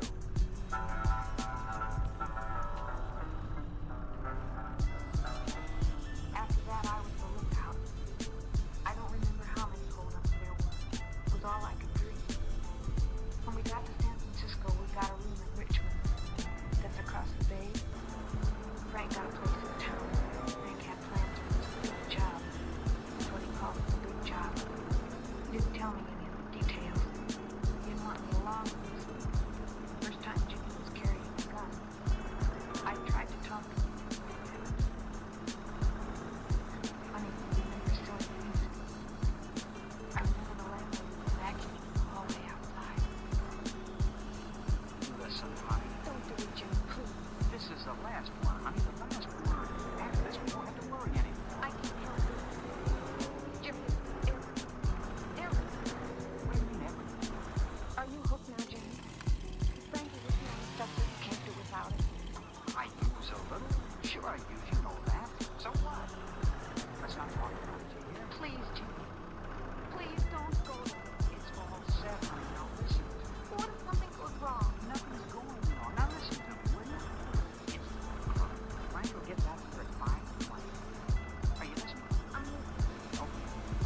I and I don't have to settle. I'll take the bus. We'll take it down to let me safe. You'll be all packed and ready to go. I will like it, Jimmy. The last job, honey. After that, we go south to where it's warm and find a place to settle down. After that, no more. Careful. Please be careful. Don't worry. Everything's gonna be fine. Bye, honey. Jimmy. I didn't have a radio or a newspaper anyway. I just sat there and waited. And I began to feel sick. Sicker than I ever felt before. Might as well do it. I thought it was because I was nervous or something. I went out and saw the landlady. She told me to lay down and she went to the doctor. The doctor came and gave me something that went away. After 6 o'clock tonight, it was all I was after. So flat, crying. Hi, honey. Hear me! No. Hey, listen, I can't cry. I'm not. You're perfect. Not a hitch. Oh, I thought I'd never see you again. Don't be silly. They can't. Where's Frank? What are you doing here? Not here. I took the bus. He had the car. He should have been here long ago. Hey, maybe they picked him up. You think they did? Otherwise, he'd be here. Well, I hope not. I told him I should have taken some of the money. We haven't got any dough. Jimmy, Yeah? I thought that time. Well, I got sick again and I had to have a doctor. When? Well, you were gone just now. What was the trouble? The doctor was here. He said I was to have a baby. What? Honey. What are we going to do? A baby. What are we going to do? That's wonderful. When Frank gets here, we'll have a big celebration. That's what we're going to do. We'll celebrate all of it out of L.A. Where is it? It's my house. He never got it. Did they see you? I don't know. All I know is we can't stay here. What about Frank? He's got the money. He's got the car. I'll tell you what. You wait here till morning, and I'll go down and get a paper. The paper will tell us whether they got it. Jimmy, I'm scared. Don't worry, honey. Frank will be here. He's too smart for those double cars. He'll be here. Go. I'm getting shakes. Sure could use a fix.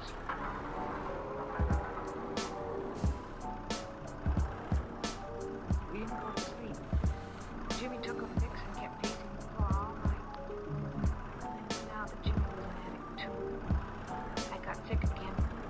Finally, when the morning papers came out, Jimmy went down and got me.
Ah, my wrist.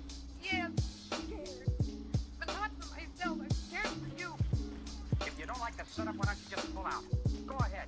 Grab the first bus back home to Mama, why don't you? Don't talk like that, Jimmy. I don't mean... What? Frank. He doesn't know it, but he did me a real favor. Just when we needed a break. Good old Frank. What is it, Jimmy? I just happened to remember. A couple of weeks ago, Frank was telling me about this drugstore in Brentwood. That's real close. All right. A pushover, he says. They'll probably have a big narco supply, too. We'll break it tonight. No, I don't know about putting extras on with those stupid trees. Actually, maybe we can put that one that we just saw there.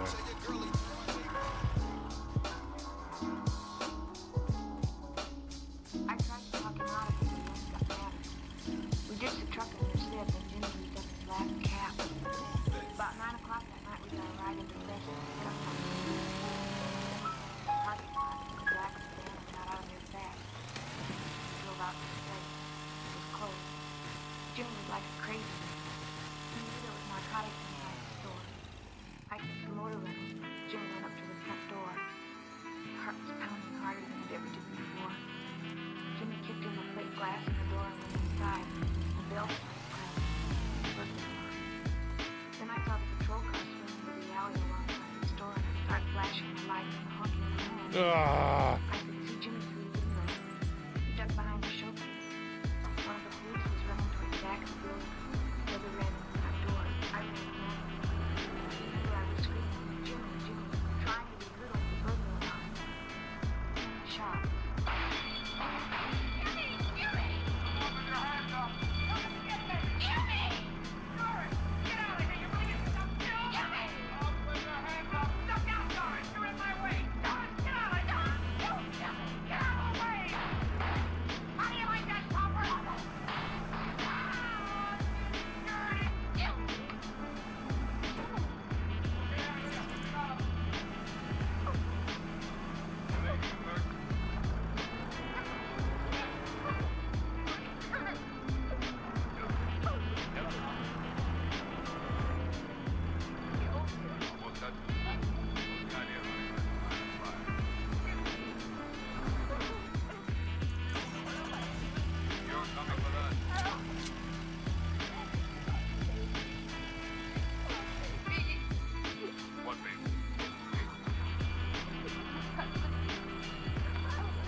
Fuck.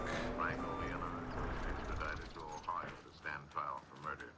And the state of California has hold on him for grand theft auto, robbery, and burglary. Now, Doris King. I made this broadcast in the hope that someone would benefit from our mistakes. My husband Jimmy was only 18 when he died. Frank's 23 and you might say his life's over too. A lot of boys and girls are following in our footsteps and don't know it. I'm a ward of the juvenile court of Merced County of the Elder Tyro State School for Girls. I'll be a ward of the court until I'm 21. Because of my age, my legs are not as strong great classics. I'm thankful too that I escaped becoming a drug addict.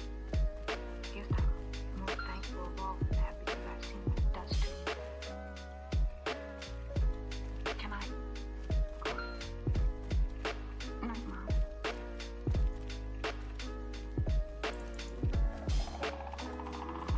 This has been Confession, transcribed statements of actual crimes. These true tragedies are brought to you each week as members of the Radio Network production in an effort to stem the nation's forward march of crime.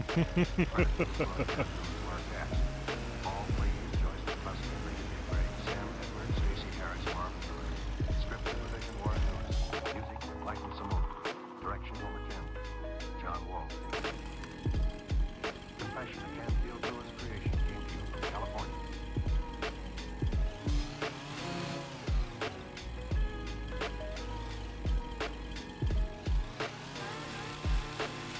The Anchor Hawking Glass Corporation brings you Crime Photographer.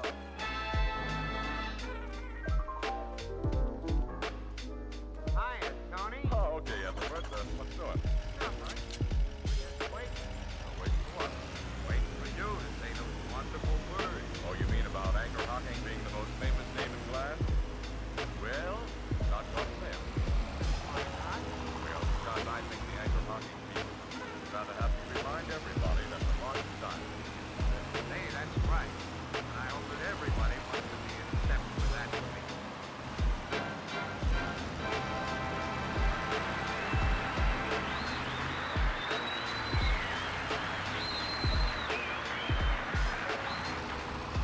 Good evening, ladies and gentlemen. This is Tony Marvin. Every week at this time, the Anchor Hawking Glass Corporation of Lancaster, Ohio, and its more than 10,000 Race the school bus. bring you another adventure of Casey, Crime Photographer, a cameraman who covers the crime news of the great city. Written by Alonzo D. Cole. Our adventure for tonight, The Miracle. Late afternoon, the richly furnished master bedroom of the Cole family. Beside a great canopy bed stand a handsome dark-haired young woman and a deferential, quietly dressed young man. The bed itself lies an old man, grave-faced and wrinkled, whose sunken eyes like tears. In a voice that quavers with weakness. Ooh. It's less than half an hour since Mr. Weldon telephoned him, Father. Less than half an hour. That means nothing to you, Marion. You have years of life ahead of you. Doctors say I have only a few months at most. All right, we got a bit more Weldon, money to go, and then it's we'll ours. believe this new doctor.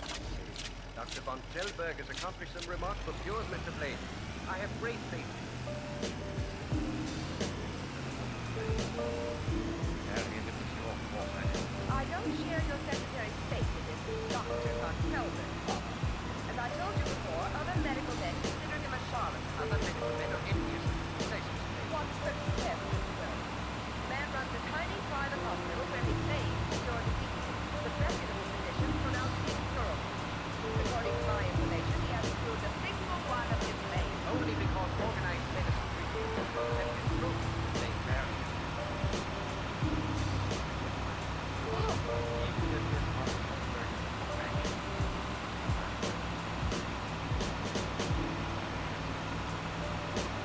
So Hugz, who I saw this, he was doing this idea too. I saw that he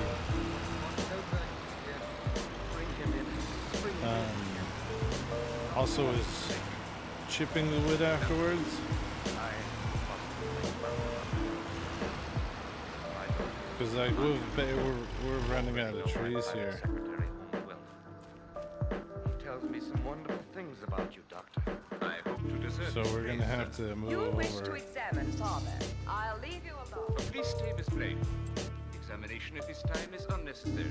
Mr. Weldon has provided me with your father's latest X-ray photographs, which I have carefully studied. Mr. Blaine, I can practically guarantee to restore you to him. Yes, but I will effect your cure only upon my own terms. Anyway, you will be removed to my private hospital this evening. No, I won't have it. So there can be no late Woo!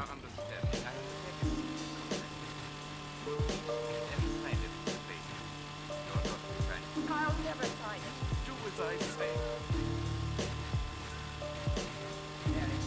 When this is signed this thing, not each would have been put.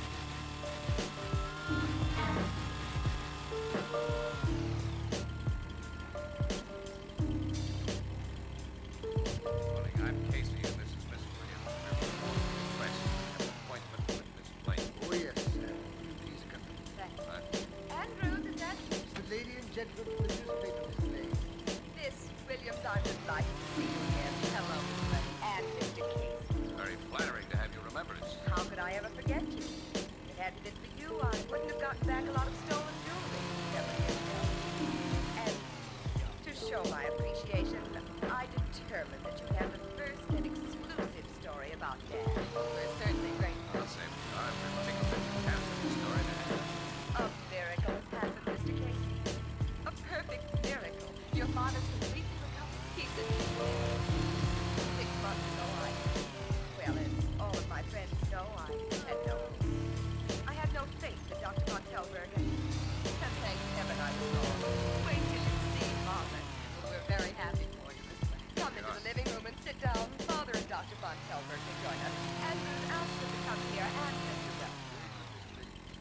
We've heard of this Dr. Hans von Telberg. He runs a little private sanitarium out on the edge of town. Yes, you probably heard, as I had, that other physicians consider him a quack. Frankly, that's the general impression. I believed him a charlatan at first. Oh, here's Father now. Father. Andrew just told us your friends were here. You remember Miss Williams and Mr. Casey? Naturally. It was a big favor one. Nice to see both of you again. Thanks, Mr. Yeah.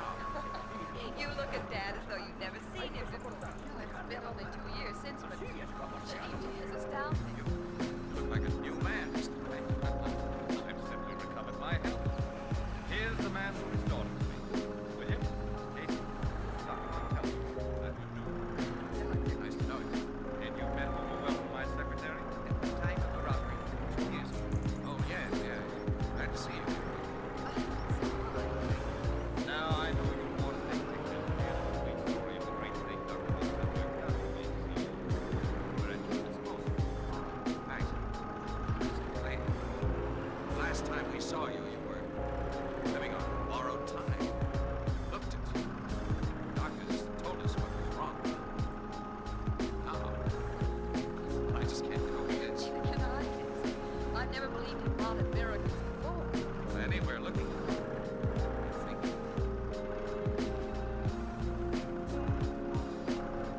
I don't know what's eating you, Casey.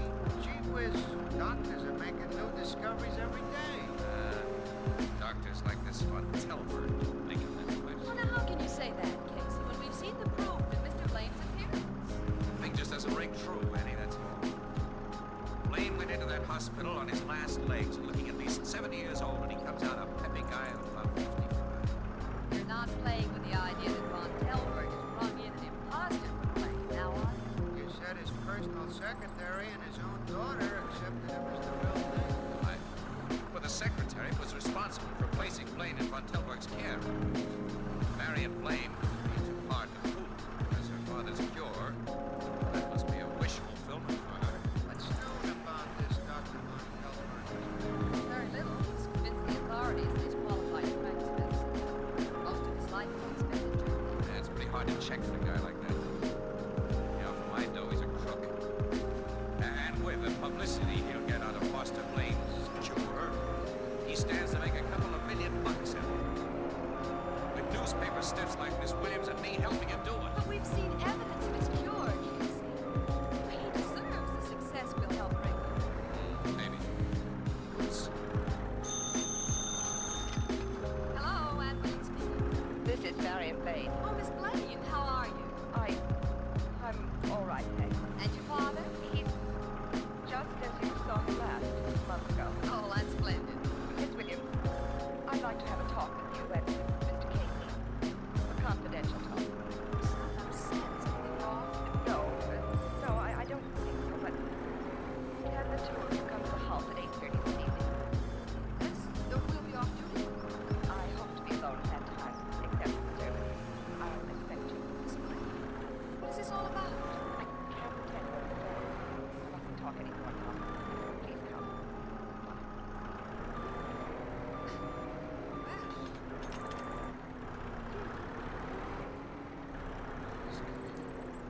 Thanks, Al. I to explain for you. There she is now. Miss Williams and Mr. Casey, I'm so glad to see you. You may go, Andrews. Come with me. I'm ready to take you to the conservatory. Through here. Contrary to my expectations. I gotta look more and where. What's this all about? I'm still caught up on shit. Sit down while I compose these notes. To say that you aroused our curiosity would be an understatement, Miss Lane. Yeah. Miss Williams, Mr. Casey, I'm afraid. Afraid of what? Before I say what I'm compelled to say, I must be sure you will respect my confidence. I shan't be speaking for publication, at least not now. All right, it'll be off the record. Yes, of course. Thank you. I know how experienced you are with the criminal side of life. I know nobody else who can advise and can help me. Go on. Mr. Casey, it's been a month since my father came home from Dr. Von Telberg's private hospital. You remember how happy I was to have him back, how convinced I was of the miracle that had apparently happened.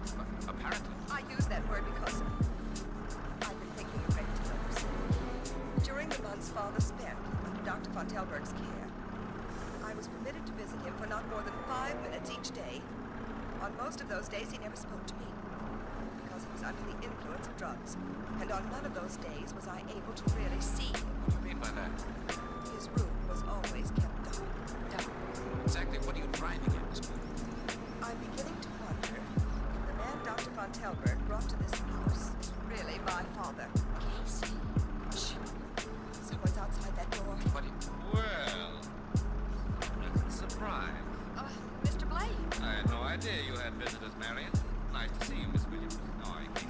Pretty well, thanks. Come in, Weldon. Old friends of ours are here. Good evening, Mr. Weldon, tell Andrews to bring drinks out here for all of us. Very well, Mr. Blaine. I hope we're not intruding, Marion. No, of course not. Father. I was sure you'd make your old dad welcome. Were you in the midst of a conversation you wish to continue? If so, don't let me interrupt. We were merely talking about the weather.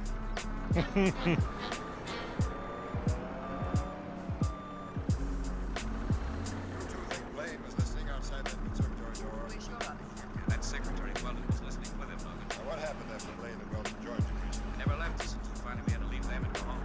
This happened the night before last, yeah? Tell Logan about Jensen. Yeah. I phoned Miss Blaine several times. She was able to reach her until late afternoon. And then she told me everything was all right and to forget the whole thing. Yes. She said all her doubts about Blaine had been settled, and she was reconvinced that he was her father. It sounds to me as though some pressure had been brought to bear on her. Well, it's an interesting story, but in case you've forgotten, this is the homicide bureau. What do you expect me to do about it? Prevent a possible homicide by putting Marion Blaine under protection. And investigate the possible homicide. Whose homicide? If the present Foster Blaine is imposter, what happened to the real one? Look, there's no evidence whatsoever that the present Foster Blaine is an imposter. Or in case the guy's accepted as the real McCoy by people who've known him for years, and what's more important, banks honoring the checks that guy draws as Foster Blaine. Because of those checks, the bank honored. There's a couple of $1 million worth of reason for an imposture, Logan. Look, we know that nature never makes exact duplicates. Even twins are different. But everyone is resembled by hundreds of other people. Right. Given 6 months alone with two guys who are closely similar, a clever, unscrupulous surgeon could make one the image of the other. Plastic surgery. Of course. And given 6 months of careful coaching by a confidential secretary, the imitator would be well able to pass as the real thing. Yeah, you two may have something after all. I want to have a good look at Mr. Foster Blaine. Take a keen doctor with him. If any plastic work has been done, he'll know. I'll take it. Homicide Bureau, Captain Logan. Yeah, I've got it. Go on. Well, keep everyone out of the room. Don't let anyone touch anything there. We'll be with you right away. Goodbye. What was that, Tom? What was that? I was talking to Miss Marion Blaine. Mary? Blaine. Just found her father murdered. Her father? In the same room with his secretary, Weldon. He's an apparent suicide.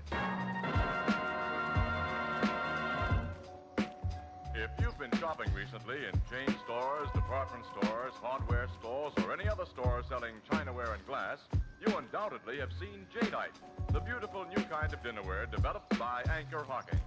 Jadeite, spelled Jadeite, Jadeite. As its name implies, it's jade green in color and has the lovely texture of fine old Chinese porcelain, but its appearance is deceptive, for Jadeite is as sturdy and heat-proof as the Fire King oven glass you use for baking. And here's the most amazing fact of all. Jadeite costs less than half as much as any other dinnerware you can buy. For instance, a Jadeite cup and saucer costs only 15 cents. So why not add a new interest to your dinner table by getting a Jadeite dinner service this weekend? A complete 35 Not bad looking Jadeite stuff. Costs less than $5. Beautiful heat-proof Jadeite is the newest triumph of Anchor Hocking. Ah, shit.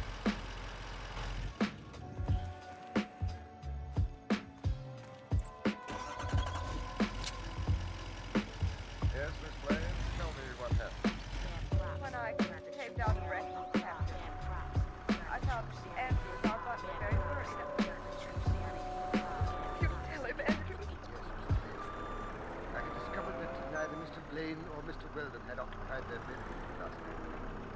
And one of the maids reported that the door of Mr. Blaine's study was locked from the inside, and that no one answered her knock. I told Andrews to force the lock. When he did, we saw Father and Mr. Weldon. Now, everything was exactly as you found it on your arrival. Now let's go back into that study, Casey, and hear what the ME has to say. Yeah, better stay here with Miss Blaine.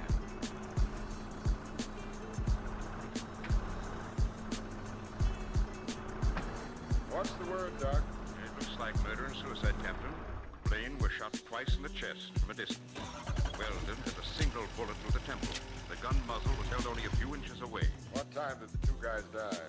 What, about 2 o'clock this morning? The rest of the house is asleep upstairs. The walls are thick. Shots would be heard. Doc. Yes, Casey? Did you examine Blaine's face? Go with it. No plastic surgery was performed on the man. There isn't the slightest indication. Another of your big ideas gone haywire, pal. And how? Now, why should Weldon kill his boss and then do a herring kill? That's for you cops to figure out. I haven't even a haywire idea. Sick. What have the cops figured out about that murder and suicide, Casey? Now, that Secretary Weldon had banked a lot of dough at the murder, over $100,000 during the time that Blaine was at Von Tilburg's private hospital. Apparently, Blaine got wise that Weldon had been robbing him and accused him of it. And then Weldon got desperate and shot Blaine. Yeah. Then he fell. That's the way it looks. Cool. Meaning you don't believe it's the way it looks? Oh, I don't know. man. Trying hard not to get another big idea. Meanwhile, that Miss Williams and I got a report on the autopsy a little while ago, but it just doesn't add up, Russ. Well, the autopsy revealed that Blaine was organically sound. I don't think it's that true, bro. Disease that was killing him. In a race with one Rats, like a friend from Rats Discord, a young shithead. I got distracted. He called me like as I was supposed to grid, so I missed the grid. Then I died on lap 1. But then he died. Then I was like laughing at him because he died at the end. And then I like crashed as well. Yeah, just a bad race altogether. So bad. And yeah, Code Green wiped the shit off from my sorrows. Bro, it's so much harder to get out of fucking rookie on gears than it is iRacing. That's what makes it hell of a But the SR game is like non-existent. Cool does that look? Looks smooth for me. It looks good. Looks really good. I'm very glad you came here, Anne, and you, Mr. Casey. Glad you're welcome. Yeah. Are you doing the next race or nah? They made Father look very natural, didn't they? Thank you. Wait, did I sign up? I want to sign up. Don't know how I could have ever doubted him. I just missed it. I think I missed it. My phone didn't allocate this bit. Huh? Blaine, your father was almost Just under 6,000. to cover his bald spots. Why, yes, they're brushed that way now. Yeah, but these few brushed back hairs don't cover a bald spot. Of course they do. And also, There's a thick stubble there. This spot has been kept shaved. here's Hugz' video. But I think He started chipping. we can maneuver this enough. He was as bald as your father was. No, I won't believe Trees The cops will when I show them this. Got a phone looking right away. Wait, to get it what? on the down. If the man in Lift. this coffin was an Bend. imposter, Von Telberg Yes. is responsible. Back up was it. Von Telberg killed my real Oh, that's father. looking real good. Now this other guy over here. Then Bucks, Dr. man. Von Telberg That's what I like to owes me a see life set for a life. full The cops will make it on our fair. trailer. Just with I'll those two make it trees. pay. Okay, awesome. you won't When I get to stop me. 100% full, I want to go sell. And in fact, let's go look at where we even do sell. I mean, it's got to be the farmer's market. That's the only place I do believe. Yep, farmer's market. And it's actually really good season. It's almost peak season. My car's in front of this place. Say what? You'll drive. Mr. Casey We will can sit see front. a season. If you follow directions, you'll be in no danger. Come on. We're going to call on Von Telberg. There's his house, Anne. Stop in front. All right, Marion. Mind if I tell you again, Marion? You're acting very foolish. I tell you again, Mr. Casey. that Oh, I'm the January best judge would of have been best. No. Okay. I'll be holding this gun under my coat. Oh, I hate to threaten you two this way. You know I don't want to harm you, but I'm determined to make that man tell me what he did with my father. And then, after I've paid him, you can turn me over to the police. Ring that doorbell, Ann. All right. He lives alone here, so he'll answer the bell. Follow my lead, and no warnings. The boss lady. Mrs. Blaine Good evening, Doctor. and Miss Williams and Miss Casey. This is most unexpected. Are you alone? Yes, We'd like to come in. of course. Ladies first. Annie. Miss Blaine. Thank you. Habits are hard to break, aren't they, Miss Blaine? You shouldn't have acted the lady and let me get behind you. You've got a gun, Casey. Yes, I'm got her gun. Close the door, Annie. Yeah. What is the meaning of this? That's something you two murderers are going to tell us. Two murderers? Yes, Anne. Marion Blaine is number one, and this guy is only a stooge. You're mad. Oh, no. Had time to do a whole lot of thinking during our trip out here, Miss Blaine. A hunch Von Telberg will straighten out everything when he realizes you came here to kill him. That's a lie, Doctor. Listen, Von Telberg. She knew we discovered that the dead Foster Blaine was a phony. So she brought us here at the point of a gun. Now, why do you think she did that? I do not know. Well, can't you figure it? The phony Foster Blaine was apparently murdered by a guy who apparently committed suicide. If Miss Williams and I were found shot to death in your house and you were an apparent suicide, I see. No, Doctor. I swear. So I too was to be destroyed, Miss Blaine. Don't talk, you fool. Don't. Yeah, I took to save myself. And to pay you. Doctor. I am no murderer.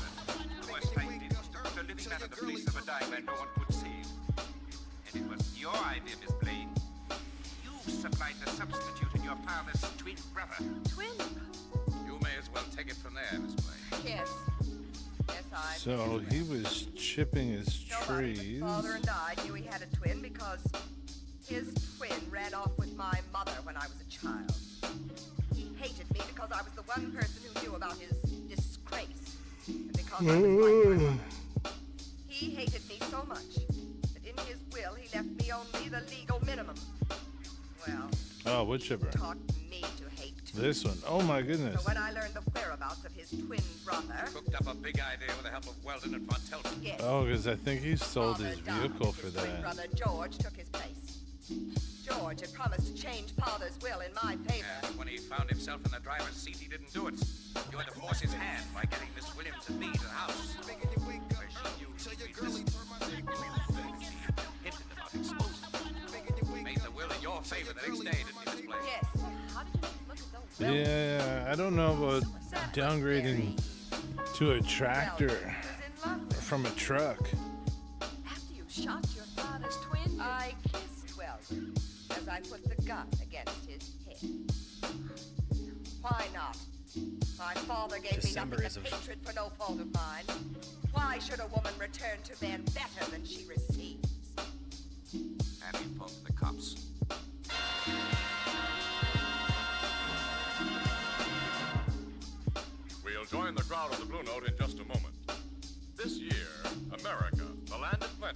is sharing with the world one of the most serious food crises in history. If it were not for the Food Packers of America in convention this week at Atlantic City, this crisis would be far greater than it is. For the Food Packers of America take each food crop as it ripens and becomes ready for market. Product from field, orchard, and stream, and preserve them for your use throughout the year. If it were not for the magnificent technology of our food packers, much of the food produced in America would be wasted, would never reach the market. As it is, even in this year of food shortages, it is possible for you to enjoy varied and healthful meals throughout the year. Anchor Hocking is proud to be associated with the Food Packers of America and to be privileged to supply so many of the glass containers and easy-to-open caps which bring you the better brands of food. Anchor glass containers and tamper-proof Anchor caps are products of Anchor Hocking. Gee, I hope I never meet up with a gal like that Marion Blaine. It's an experience I don't want to get. Make that a double. I'm gonna cut these. Take a lot on quickly. Now we're at 7. Let's go get the tractor. Okay. Now we're at 76,000. Let's go get the tractor. Real name, I think something like Fritz Pumpernickel. Just a hospital order. Gee, the things that happen after wars. Yeah. Casey, the room where Blaine and Weldon were shot was locked from inside. So we got this one. A pair of eyebrows. So at 58. Used to turn the key of an old-fashioned lock-proof keyhole valve. Oh. Don't get any ideas. Yeah, it's clever, that, Miss Blaine. Yeah. I guess there's such a thing as being too clever. Yeah. Yeah. Yeah. Yeah. Yeah. Say, this conversation is getting dull, isn't it? Crime Photographer, starring Stance Cotsworth as Casey, is brought to you each Thursday by the Anchor Hocking Glass Corporation, makers of Fire King Oven Glass, Anchor Glass Containers, Anchor Caps and Closures. All products of Anchor Hocking, the most famous name in glass.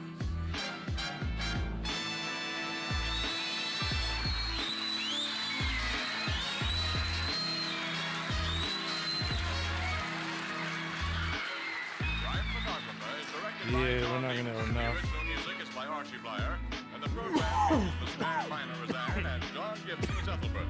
Herman Chittison is the Blue Note pianist.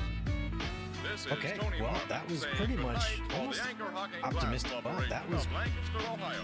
$9 With grand. offices in $9 all grand for that. principal Nice. cities So of if I the can fit United 9 in States there, and Canada. 1, 2, well, that also opens up a lot of trees. This is CBS Columbia Broadcasting System. All right, what do we have left to get now?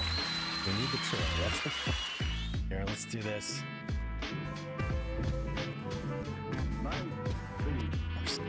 Well, with this fun, we are basically within striking distance, and I just gotta go sell this. But baby, that feels good, man. We can now get our wood chipper. Which, should we go do it right now? Or should we wait? You know what, let's go do it right now. I need a little break from logging, so this will be a nice opportunity to check out what our hard work has earned us. It takes all kinds to make a world. Yeah, it sure does. And one by one, it has earned us. But nice. Let's go do it right, Mitch. It was good, man. To get it, I just gotta go sell. Oh, I wonder how he's getting passive money. We need a shit ton of money. Holy fuck. That beaten old man picking a crumbled soiled That's basically what I'm newspaper out of a learning on the rubbish side can. here. Why does he want a paper? He knows tomorrow will be the same for him no matter what happens in France or England or just around the corner. So tonight, I found myself in a quiet section of the residential district. I wondered what was behind the lighted squares of glass and what went on. Who were those people? What were their problems? I kept going, and I walked into...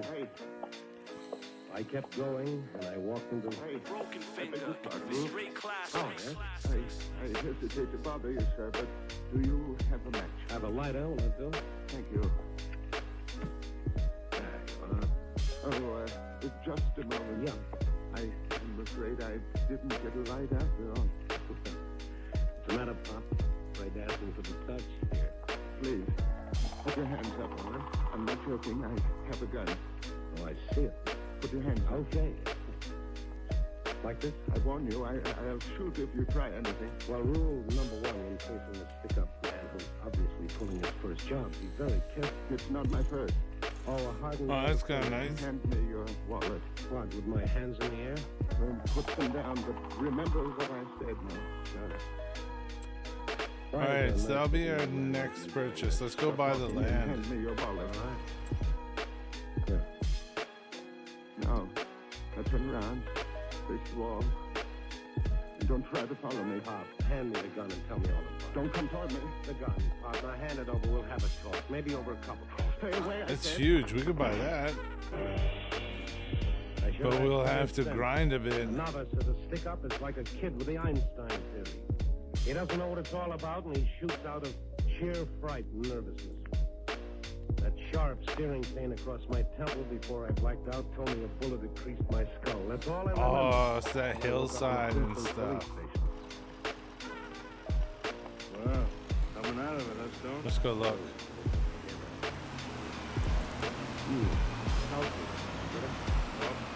Somebody reported a shot.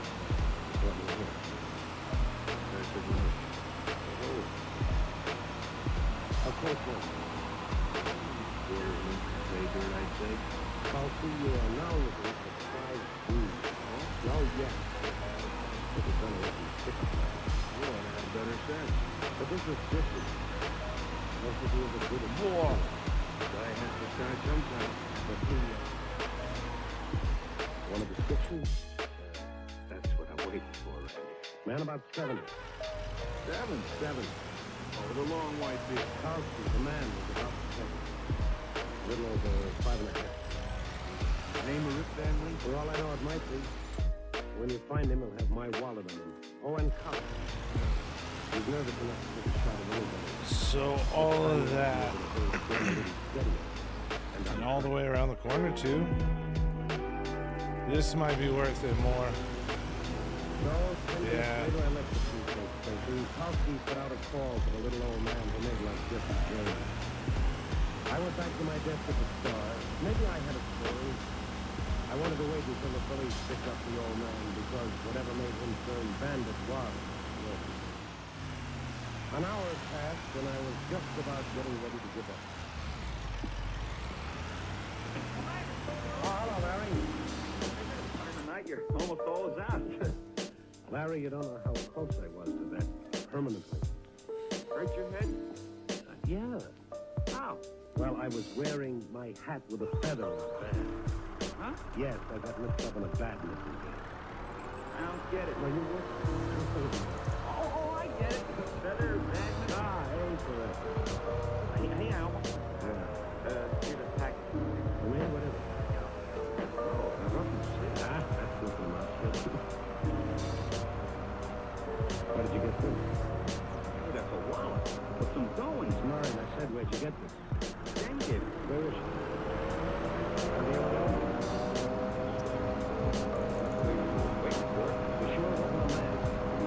I'm old enough to tell it just... Hey, what's going on? Larry, stay by the phone and take down anything that's coming.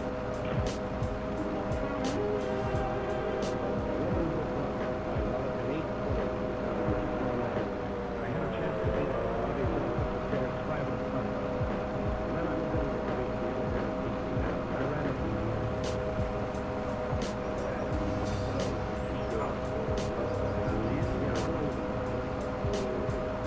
A woman right down the she walked by. Right on the front. Would you recognize the woman if you saw her again? Oh, I guess so. Take a look both ways. Tell me if you see her. And I'm a little hat, only. Old? How old? 65, thereabouts. You see her? Well, but That's the bus. Which side of the street? Other side, next block. Okay, maybe it was she, maybe it wasn't. I hurried across the street just as the bus pulled up and took on a passenger. A little old lady wearing a little hat. I reached the stop as the bus was pulling away.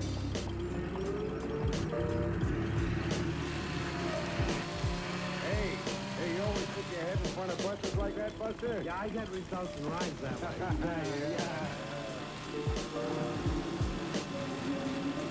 There were other vacant seats in the bus, but the one I wanted was next to a little old lady.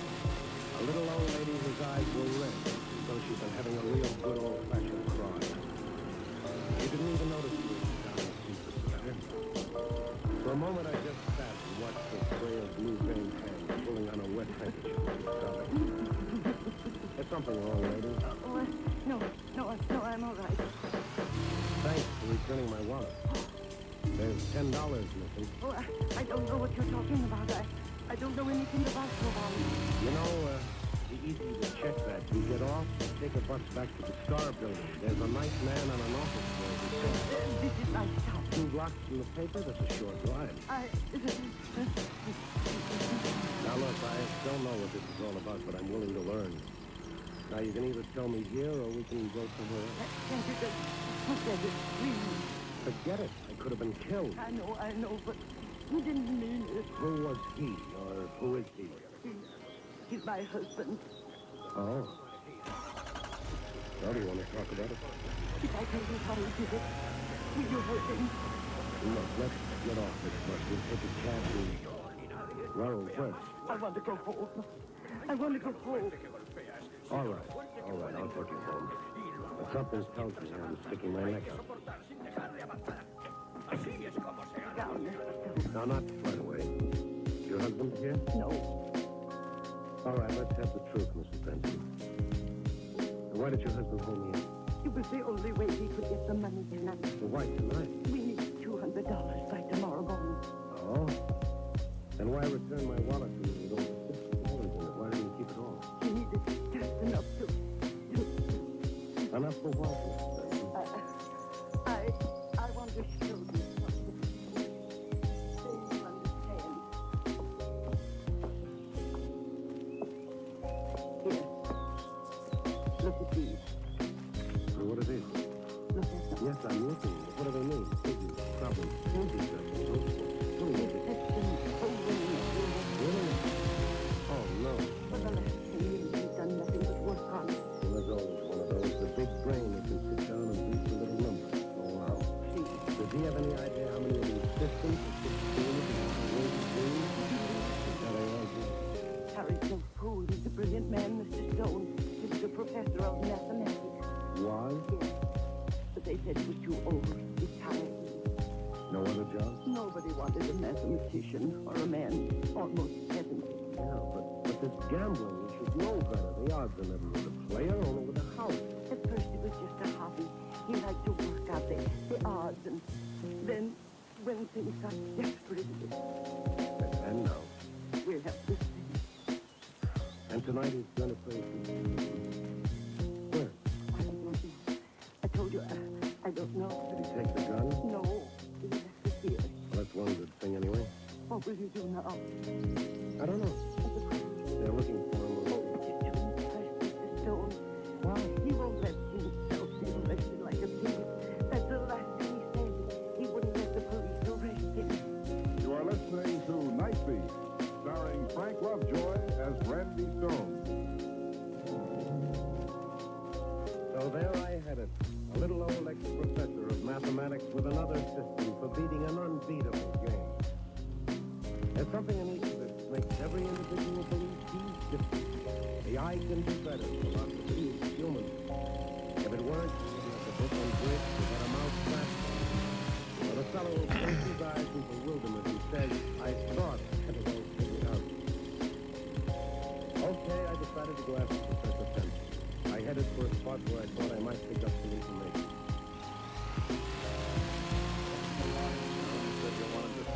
Yeah, just a minute, fellas. Okay, what? How's the game? Playing a little, I lose a little. One in? No, not tonight. Tell the truth, Cully, I'm looking for a bigger layout. Blue chip here of 500. How big can you get? Oh, some. But this is a private poker party. Yeah, I wouldn't want news of it to get Oh, around. don't worry, Cully. I I did you a favor. Now remember, give me a break in your paper. Okay, what do you want? I want to know where there's a roulette layout. Don't know. You get around. Some, but I don't talk about it. Just this once, Cully. Why? I'm looking for somebody who might be playing. Why? I gotta find him. Why? Oh, Cully, you're repeating yourself. Anything else? Maybe I'd do you a favor. This? No. Besides, I don't think there's a wheel in town. I think there is. Okay, thanks. Now, so long. Before you go, if I were you, I'd make this the last stop. You ask funny questions, and you might not get such funny answers. It was the same in the other 3 places. And after hitting each one, I checked with the police, but Professor Benson seemed to have got himself swallowed up somewhere in the 1,000 square miles of Chicago.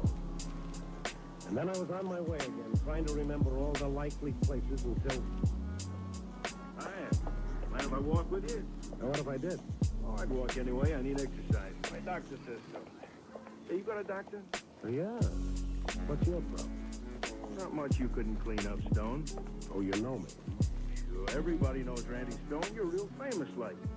You're getting even more famous tonight. What's the answer to that? Been around 2 places. And that's illegal? No. But it's silly. Okay, so I'm silly. So long. Hey, not so fast, Stone. We gotta talk. On what subject? Money? That suit you? All right. Get rid of it. What have you got to say? Look, Stone, everybody wants peace and quiet. The whole world's in a mix-up because one guy don't agree with the other guy, right? Oh, my. Another big thinker with brass knuckles. Yeah. Now, like I said, everybody wants peace and quiet.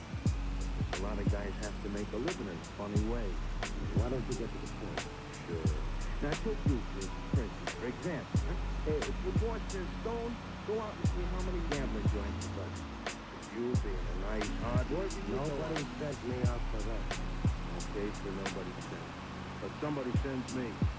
So what about it? Now, everybody likes to see everybody else happy. Maybe this could do it for you. How much you spent? Grand? I'm stirring up a lot of money, huh? Yeah. You've been at 3, 4 places. Enter the car. Not for what you think. I ain't paid to think, only to carry out orders. This is one. Want to do? Listen, I'm only looking... Yeah. Looking for somebody. Cut it out. I'm telling the truth. I'm telling the truth, too.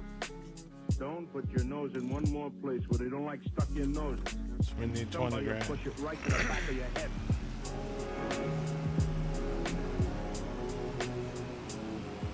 Sometime, somewhere, somebody said there's nothing like a quiet fireside. But can you make a career out of it? For that matter, can you make a career out of a hold-up, a creased skull, and a nasty little hoodoo? Well, I was trying to. And just to find an ex-professor who had a very common disease, I can't lose out. Okay, I try 1 or 2 more. I got the same answer. And by this time, the name of Randy Stone was enough to close more doors than a quarantine shop. I was asking for it, and I got it. Stone, huh? Here I am again. Oh, yes, that's good. Okay, you win. Let's forget the whole thing. Just like that, huh? Over here, you guys. I brought some friends. I said you win. Let's forget it.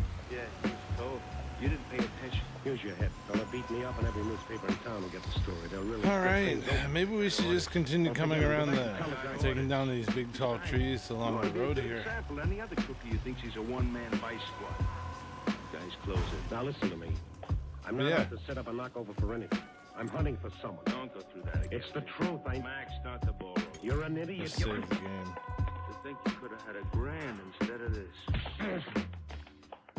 Hey, now your nose looks much better. Saving or is the game crashing? A professional working over is done with finesse. Mad props, got the true sound in hip hop. Mad props, got the true sound in hip hop. Uh-oh.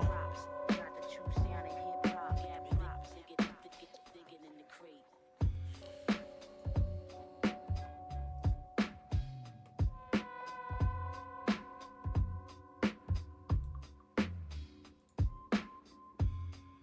Oh. Oh well, let's keep it going. Let's do it.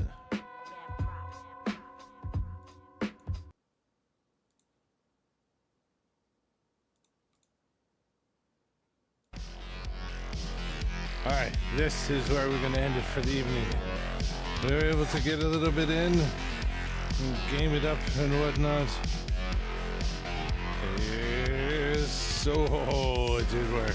Phew. Thank goodness. Alright, so if you enjoyed, hit that follow, hit that like so you can join us as we try and go from nothing to something in the forestry side of farming sim. And then we're gonna plant some trees and cut them down and have the machines and operating and all the rest of that. But yeah, the only way you know is if you like and subscribe. So yeah, I will see you guys in the next episode. Enjoy the rest of your week if I don't see you. All right, peace. Have a great week.